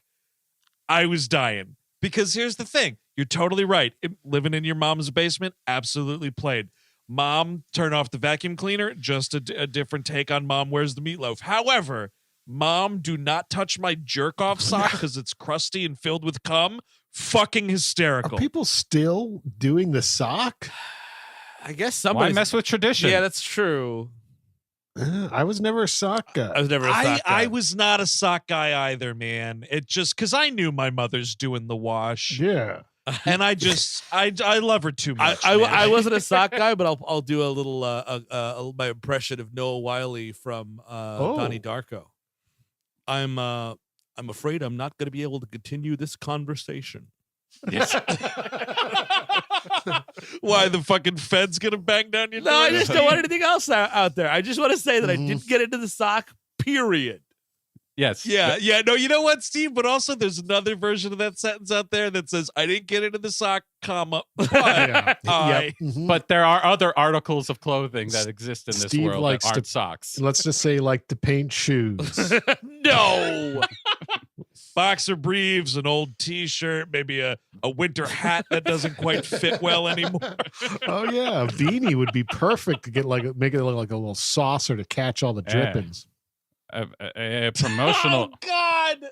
promotional beanie from Ice Age 3, huh? Okay, here we go. Yeah, that's exactly what promotional clothing is for, by the way. Absolutely. Where do you think my fucking traffic T-shirt got up to? Good Lord. Where is the next joke? I was told it was coming. Well, so Channing Tatum's little character here, he helps them find the video file. And the thing is, what the video contains is a little bit of a glitch where Channing's little character was doing some funny dancing on like a flagpole or something like that, and he was by the water, and there was some game glitching going on, and there's, oh my God, this beautiful island out of nowhere, and they're able to identify like, oh fuck, that island, like that's proof that our code is in the game because that island was part of our original game. So if we can find the island, we can find where Taika's hiding all this, and it's proof that he stole our idea, or is using our idea, but we're not getting royalties for it, is the idea. But we have, yes, this montage of all these fucking YouTubers and, Twitch streamers and everything. This is where the attitudes toward NPCs are changing. And I'll tell you what, I just bought this new TV and I was ready to throw something through it already. Well, that's the thing.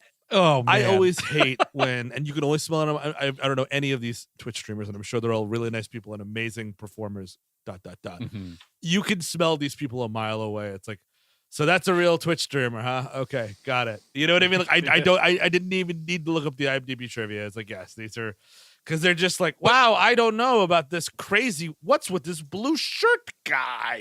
It is so fucking hilarious, dude. Because you get this, and here's the thing, it's not a knock on these folks, because another area that you will totally get this is when a movie asks a real newscaster to be in a movie and give fake things. And I found the bigger the newscaster, the worse the performance is. Like if you're asking fucking Brian Williams to do like a fake thing in a movie, it's dreadful. Right. But if you look back at like those old bastards in the first Ghostbusters movie, like those guys are great. Yeah, they sure. fucking sell it. But like nowadays, you can smell a real journalist in a movie a fucking mile away. And same thing with these folks, right? They're very great at what they do, which is, either reviewing games or doing playthroughs and you're talking through it or whatever. They're all great at it. But the second you're like, all right, now just say stuff you've said before and would normally say in your profession, but you just have to put in fake names. All of a sudden, these people forget how to talk. Exactly. And it's incredible. Them doing a cameo in a movie sounds like us like being asked to improv on an ad. Here are the points you have to get across, YouTuber, but just riff on it. And then they're just like, anyway, Blue Chew. People love those ads, and there'll be one coming up shortly, I'm sure. But Andrew, what you were getting at about like the bigger the newscaster, the worse the performance, to complement the MCU, Pat Kiernan knocking it out of the park, New York 1. Yeah, oh, dude, absolutely. Pat Kiernan, one of the most influential figures in the MCU, honestly. Yep. He needs a star on the Walk of Fame, honestly. I agree. Best in the business. It's so fucked up that in No Way Home, where like, again, blissfully, it's New York City centric, we didn't get that motherfucker saying a single word. It's all fake J. Jonah Jameson. No, isn't there one? I thought Pat was in there. I could have swore he was. I think towards the start, maybe. Yes. Real? Okay, yeah. I mean, correct me if I'm wrong, but I left the theater bumming. There was no Pat Kiernan. Wait, were you talking about Spider-Man? I guess maybe I just missed it. Spider-Man? Yeah. Yeah, I think he's like, he's talking about like the events of Mysterio or whatever at the start, I believe. Oh, I must have just missed. You know what? I saw it at a draft house. I was drinking during the pre-show. That'll happen. But so like now the thing is, oh man, let's reboot the server. So next joke's coming. He forgets who he is. Again, could be an existential crisis. Not really. This is what Joe Keery kind of explains, that he was programmed to love her because, not that I ever loved you, but you were right next to me, and I just made this creepy character that liked all the things you were liking. And I'm like, I don't know. What about this guy just has to go to the bank? I don't know. Like that. But so she realizes that she has to kiss him to make him remember, and that's sort of something. I guess. They do that. I truly guess. Yeah. I mean, the whole thing, Key's whole thing is he's like, the AI is on its own. It's this beautiful thing. It's like it's the first of its kind, Ryan Reynolds. And like, if you were Taika and you found out about this, you'd be like, oh, I'm taking that. That's mine. I own that shit. Yeah. And I'm going to sell Moneymaker it. scheme. I'm going to sell it. Absolutely. What does Taika do? He's like, shut it down. Yes. Destroy it. I want that. And like, that's just the wiping of the first. Like, the servers is the last thing they do when the fucking bridge is about to be destroyed. Yes. That's why he takes the axe to the servers. But like, this whole point is just like, we can't make a 90-minute movie. We cannot do it. So we have to add this amnesia plot. Yes. Which is like, it's no different than any other amnesia plot. Amnesia plots are always fucking stupid. Yep. This is no different. But the fact because you were clever about it doesn't make it any less stupid. It doesn't. The movie doesn't need it. The movie doesn't like the fact that like, oh, we lost the fucking disc that has the footage of my game on it. Oh, we can just go there. And this is when we do NPC rights really hard. He gives this whole impassioned speech, and this is where the movie talks about. I think it's one of the better jokes of the movie for sure. But it's also like, what are we trying to say here? Because it's like this whole thing about like, he gets all the NPCs in the park, and he's like, guys, what do we're not in the real world. She's from the real world.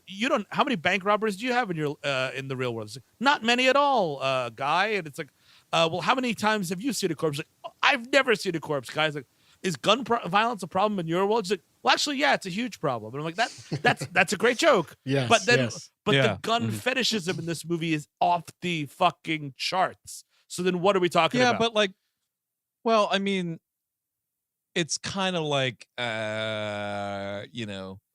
criticizing the system you're living in. Sure.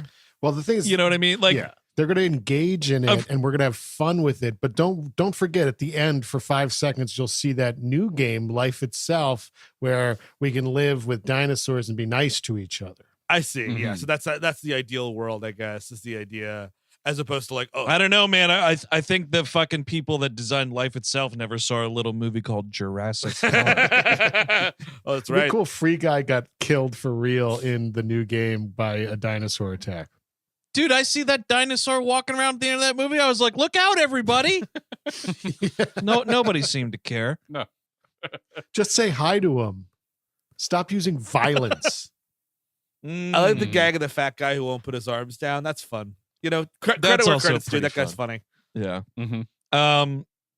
But yeah, so all the NPCs decide, we're gonna basically go on strike, and they ditch their routines and all kind of like hang out at the coffee shop or whatever. And it is kind of a funny moment. Like, I can imagine if you're playing one of these games and like you go into the world, like if you just started playing GTA and like the streets were empty, like the beginning of fucking Vanilla Sky or something. Like this moment was like kind of interesting or whatever. But then like any kind of interest I had in all of this is completely wiped, because right here is the moment of the movie where Taika says, "What you talking about, Willis?"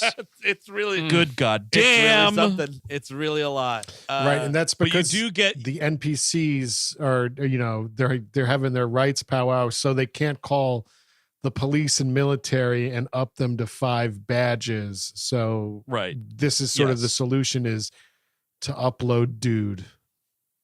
Oh, dude. You have this really like beaten down, exhausted, frustrated team working at Taika's video game company that seems to be like pretty much just the team that's in charge of Free City 2. And I do like that there are some gags where he's like asking them to do stuff, and it's like that you're a fucking moron and shouldn't be in this leadership role. Like there's a lot of those jokes, but they're like, yeah, okay. He's like, put dude in the game, and they're like, dude isn't done yet, and he just the hubris of it all. So in comes dude, or get dude ready, I guess is the idea. But then they boot everybody, they kick everybody out of the game, which I feel like, again, if you're like the Fortnite people, it's like a fucking 5-alarm fire if everybody gets kicked out of there, right? Like that's your whole fucking business. It's such a big switchboard lighting up. It's such a big historical event that 8.5 years from now, Jeopardy will reference it. It's that big of a deal. It's that big. It's real to me, goddammit! But yeah, so we realize there's this like, bridge that guy has to cross. And if he can get to the end of the bridge, that's where like the secret island is or whatever. And in comes dude, and you sort of just see like from behind like this jack fucking guy, and then like you see what's going on here, and it is a deep faked Ryan Reynolds on the body of a real life bodybuilder. Well, the joke is because once guy becomes this cultural phenomenon, right? What do you call it there? Taika Waititi's like, oh, we should put him in the new game. Put him in the new game. It's going to be fantastic. We'll make him even cooler. And this is that version of it. And you'll notice. I totally. That's why he's got a dumb tattoo of a blue shirt on his enormous body, because like that's kind of like the corporate joke. You see, Andrew, whereas blue shirt guy was the good guy who would get his points by stealing guns and stopping murders like Tipper Gore wanted to all those years ago. The bad guy here, he wants to hurt people. He wants to bash people. He wants to do violence. Big violence stuff. And then, they fight, and the fucking lightsaber comes out, and I scream. First he dude gears up for what's called a death blow, when I guess your fist goes red. Maybe this is a reference to something I'm not picking up, but that's fine because I'm a grampy. I'm 1,000 years old, and he's trying to. Well, Eric, you know what I was thinking of, dude? Not for nothing, because I know you and I both watched this movie recently. Is it possible it's a fucking Five Fingers of Death reference? I guarantee you it's not. Because that movie, also known as King Boxer, is kind of good and fun, and this is not. I would love if it was influenced by it, but probably not. Maybe I'm wrong. Maybe Shawn Levy's watching kung fu movies. I don't know. I mean, all I know is that in that movie, when the hero gets ready to use his fucking Five Fingers of Death move, his hands glow red. That is true. I did not make that connection. Wow. Yeah. So I'm sure here it's just stupid. Like, red means tough or firm. Yeah. Right when it's about to happen, he goes into his inventory, pulls out a big shield. It's the Captain America shield, and they do the Avengers score drop. And I'm like, ladies and gentlemen, fucking Christ. It's just like, pissing. At this point, fucking Walt Disney should just piss on the 20th Century Fox logo, because that's And what this was. Right? What else I hate about this is Ryan Reynolds is mugging at the camera about it like he knows. Oh, like, yes. like Mr. Free Guy's watching the Avengers movies just like everyone else. And then cut to Chris Evans just to fucking put the cherry on top. Not the cherry. Yeah. That's the hearse, my friend. That, I mean, like Fucking runoff, dude. Of the end of this reference. It's like when Chris Evans is like, holy shit, what the heck? It's like, fantastic. Chris Evans is fine, whatever. But it's just like, it's over. Like the joke. Everyone is glued to the screen, though. Even the mega celebrities are watching the trials and tribulations of Mr. Free Guy. Hey, we should point out, just I'm going to stop a bunch of tweets here. Not only does he have Captain America's shield, his other hand turns into a Hulk arm and he punches him. Yeah. Here's the thing. Only funny move in this whole thing. And, Steve, I know you're not a fan of this nerd kid in the real world, but I had another big laugh because it's not the kids being derogatory towards the mother or whatever. It's the kid trying to be inclusive with the mother. They cut back to the guy who's got Channing Tatum as his avatar. And this dude just goes, "Mom, he's coming in with the death." Yeah, you're right. I was kind of hooting and hollering. That was pretty. The actor funny. is funny. I think, you know what I mean. He's a funny actor. Oh, yeah. But it's just the fucking also because we're talking about themes too. When the lightsaber comes up, Christ. you better My believe that Star Wars Which drop is like- happens. Is that to Why? make someone up in the audience like, oh, Star Wars? Like, I mean, like what? Like, I know That what a is- that lightsaber is is, folks. I don't need the score. Yep. But Steve, I think you're right, man. That is a really loud audio drop towards the end of this movie to wake Dad up so he can start fumbling for the car keys. But now this is like basically 2 Disney references in a row. Change it up. Make him pull out, I don't know, the fucking knife dildo dick thing from 7. Got it. Yeah, so Uh-huh. something from the Yeah, 20th Century Fox universe. Or like, Yeah. why doesn't he have Wolverine claws? You know what I mean? That would be something. Yep. There's also a Yep, Deadpool yep. poster Well- in this movie. Don't you fucking worry about it. Oh, is there really? Yeah, I think the nerd kid's got a big Deadpool poster. Why not? Checks out. But I think also around here too, there are, because this is where he uses the portal gun again.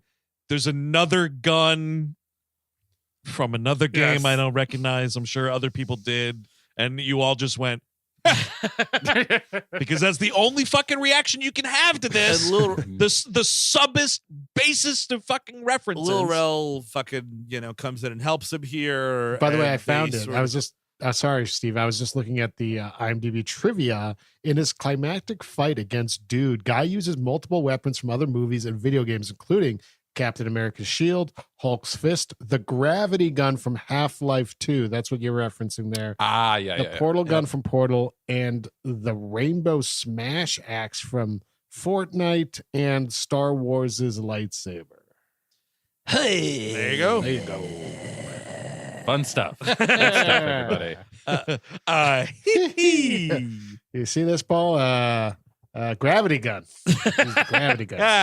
hey, Paul, can I have some end of creativity as we know it music? Gravity gun.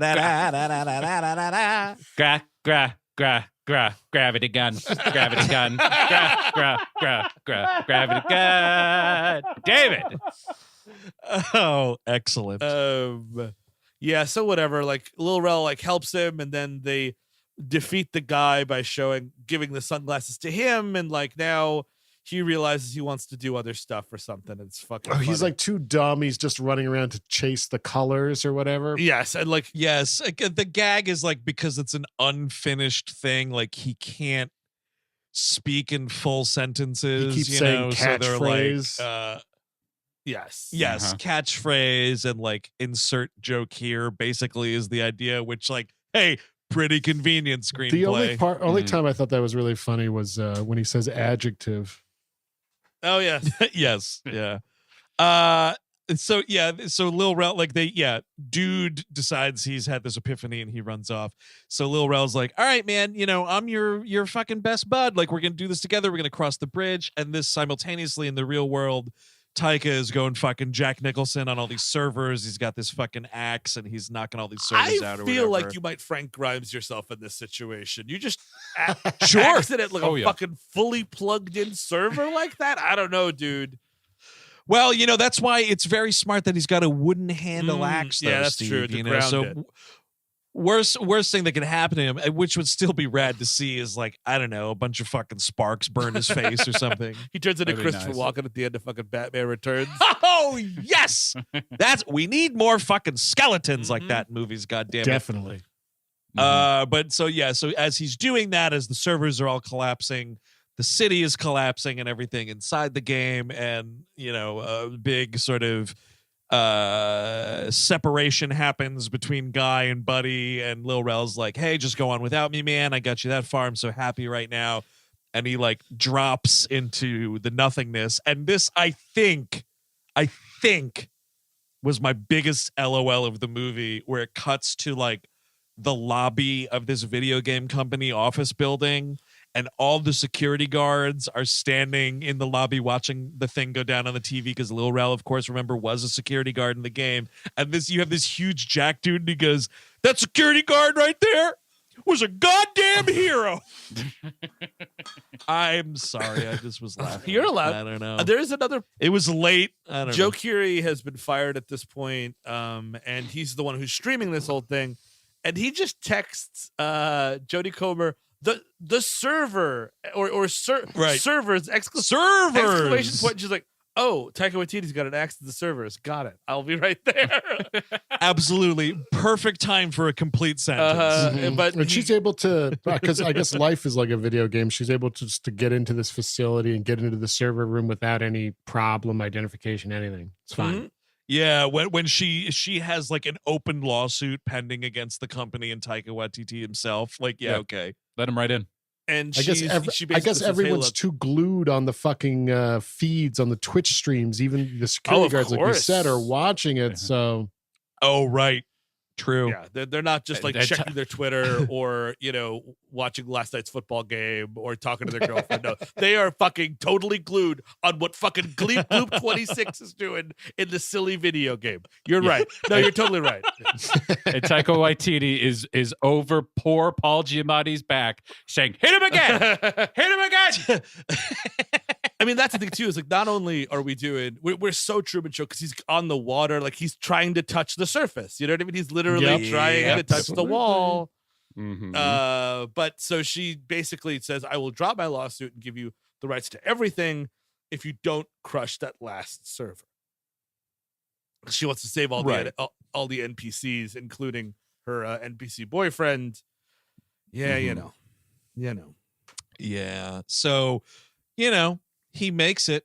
He makes it to the island. It's a beautiful little place, and I guess they can live forever. It goes on that, there's this thing where Taika, when they're making that deal, him and Jodie Comer, he's like, all right, so you're not going to try to like get me for any royalties going forward, even with Free City 2, Free City 3, Free City 4. And she's like, no, we just want our code so we can go make Free Life. And he's like, well, nobody's going to want to play Free Life. And it's this whole like, it's not about making money. Okay, gotcha. Okay. Yeah. Okay. So see how long you can ride that train.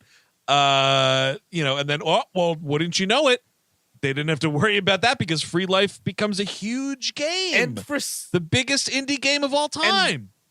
On Good Morning America, there's footage of Taika Waititi being arrested for something. And I'm really unclear about that. Like, he's like, corporate self-sabotage, I guess maybe? so. I mean, violence against servers, I guess, is part of it. I don't know. I mean, I think property damage. Well, they say something because it's supposed to be a little time after the events of most of the film, and they say fraud, but like literally, it's like, and Free City 2 is a bomb. People fucking hate it. And that's what I think he's going to jail for, is because they don't like the game. Oh, boy, if we could just jail people for making bad video games. Huh? Mother, I was watching Good Morning America today. Apparently that Mortal Kombat 11 isn't doing quite as well as people thought. Heard that on Good Morning America today. Thankfully, I saw that story on GMA, mother. President of Blizzard Entertainment is going up the river. Turns out Diablo 2 wasn't such a good idea. Like, what the fuck? Dude, and like, so you fucking totally 100% think that this movie is over with, and then like she pulls this video out of her ass where it's like him being like, by the way, that other video, this is Joe Keery talking, he's like, by the way, that other video where I was like, oh yeah, I just had to do something and base it on something, right? Actually, I'm totally in love with you. And she's like enchanted, but then she realizes like she's gotta break up with this fucking AI. Oh man. Well, here's the thing, and I mean, like, I actually don't even mind any of this again because I do think Joe Keery and Jodie Comer are good and they have decent chemistry. Like, the end of the movie then has to be this sweet moment with them on the street, and then absolutely credits. And then Yes. credits. Yep. Then you've like sort of said like video games kind of are fun, aren't they? But like real human emotion actually trumps that, et cetera, like. Yep. And you know that Ryan Reynolds is okay. Like, you know what I mean? It's kind of a cool twist. It's like, oh, he was just a video game character. It's more about what Joe Keery's story was. That's That's and it's not a exactly right. great ending, but it's an ending, you know. But Yeah, and like they do this whole thing where it's like he says, you know, you want a cup of coffee, you want to go get a cup of coffee. She's like, no, and he goes, all right, well, I'll bring you one back. Then she discovers that video. So the final scene is like she runs to the coffee shop and they're like across the street. And it's actually it's weird, but it's also nice. Like there's no dialogue. They just kind of like look at each other, and then finally, when there's no cars coming. And by the way, you know, normally in these kind of situations, I'm like, oh fuck, where's the Meet Joe Black situation? Yes, but yes. this movie has clearly lined up that like that shit only happens in the video game world, so you know they're both totally fine. So you're like waiting for it. They come together in the middle of the street, kiss and hug, and yada yada. And you're right, Steve. That should be the end of this movie, but we cannot help ourselves. There's another scene checking a back in. You're Absolutely, right, dude. Another one in the way. But you're right. We go back to Free Life, and here's Ryan Reynolds again. And boy, and this is a massive fucking cop out. Lil Rel's character is just alive, even though he was deleted and like that actually held some weight. Of course, it was of something. course. God forbid. Anything. And he's alive and well. And not that I'm complaining about seeing the man again. I think he's great, but that character was fucking deceased, and the movie was better for him. And he's hanging. Ryan Reynolds is hanging out with that monstrosity dude character, and it's like, you know, all the jokes are back and blah blah blah. And yes, the cute ending that we had, the ending to sort of a romantic comedy, which this might have been, Right. is out. That's out of the movie at this point because you've shown me one more scene. That's right.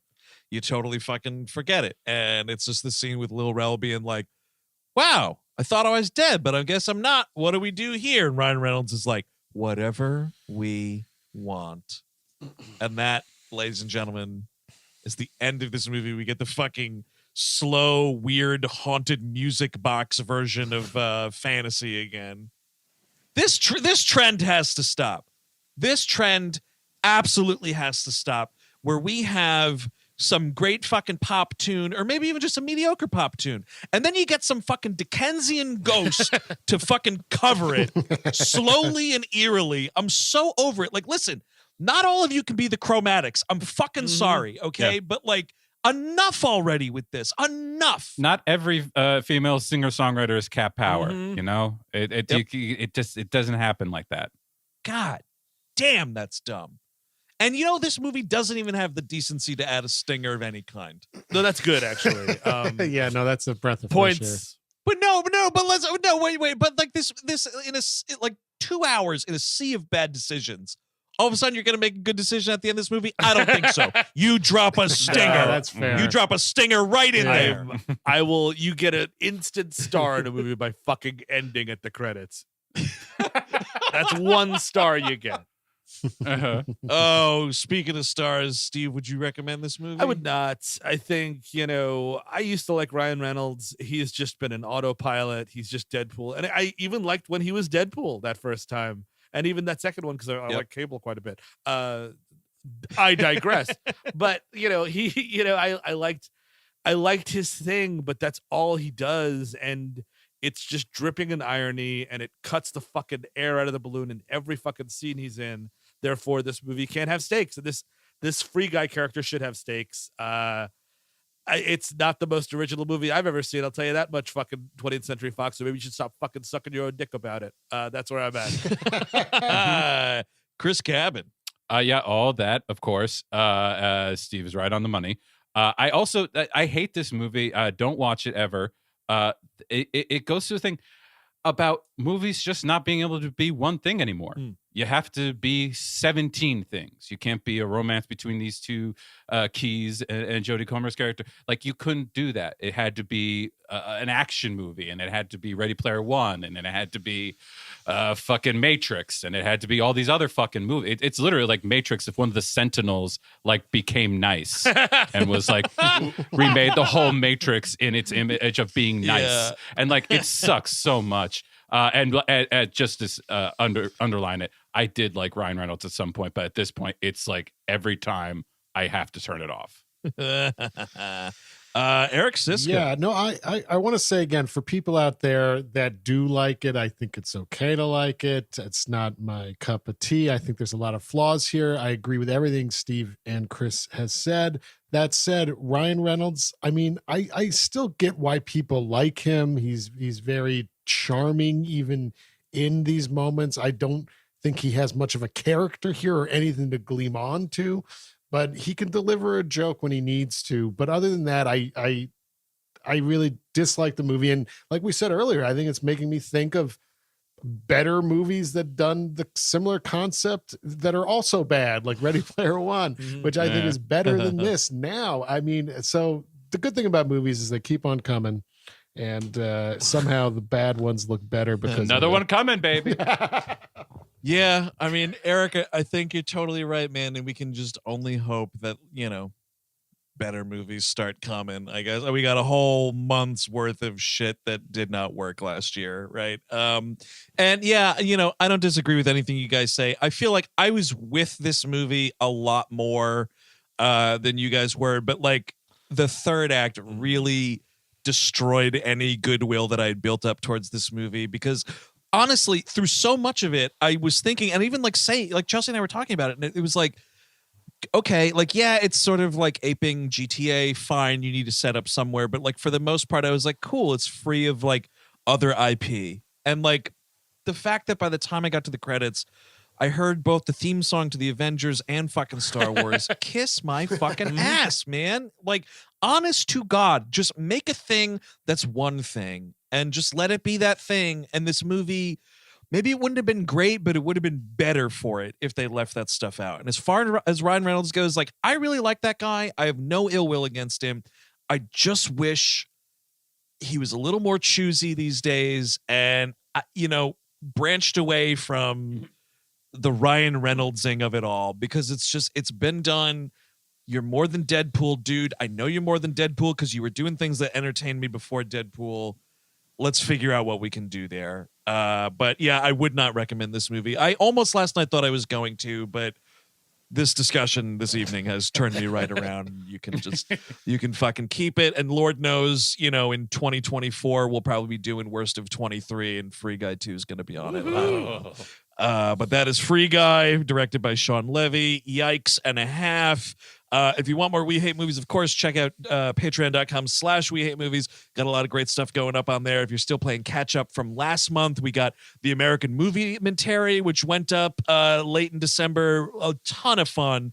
Us just having a good time watching a really great documentary. That's like, I know a lot of folks like don't sync with the films, and I always recommend you sync with the movie, but this was one of the ones when I was QCing, I was like, you can listen to this without watching the movie, and it's fucking hilarious because you're listening to us like have a really good time with it. Yeah. But yeah, so there's a lot of stuff, of course, coming up. All your faves will be back this month. Melrose 210, of course. The Nexus will be back. AD. It's all happening. But the worst of 2021 continues next week. Steve Sadak, what are we talking about? Oh, dude, let's roll out the balls and fucking get some slam dunks. It's Space Jam 2, baby. Oh, why did we back to back it? I don't. That's a great question. There's another one coming. There's another one coming. There's another one coming. There's always another fucking IP orgy coming, is there not? Oh, man. So until next week, when we may die on the air, I'm Andrew Jupin. Steven Sadak. Eric Siska. Next episode coming. Take it easy.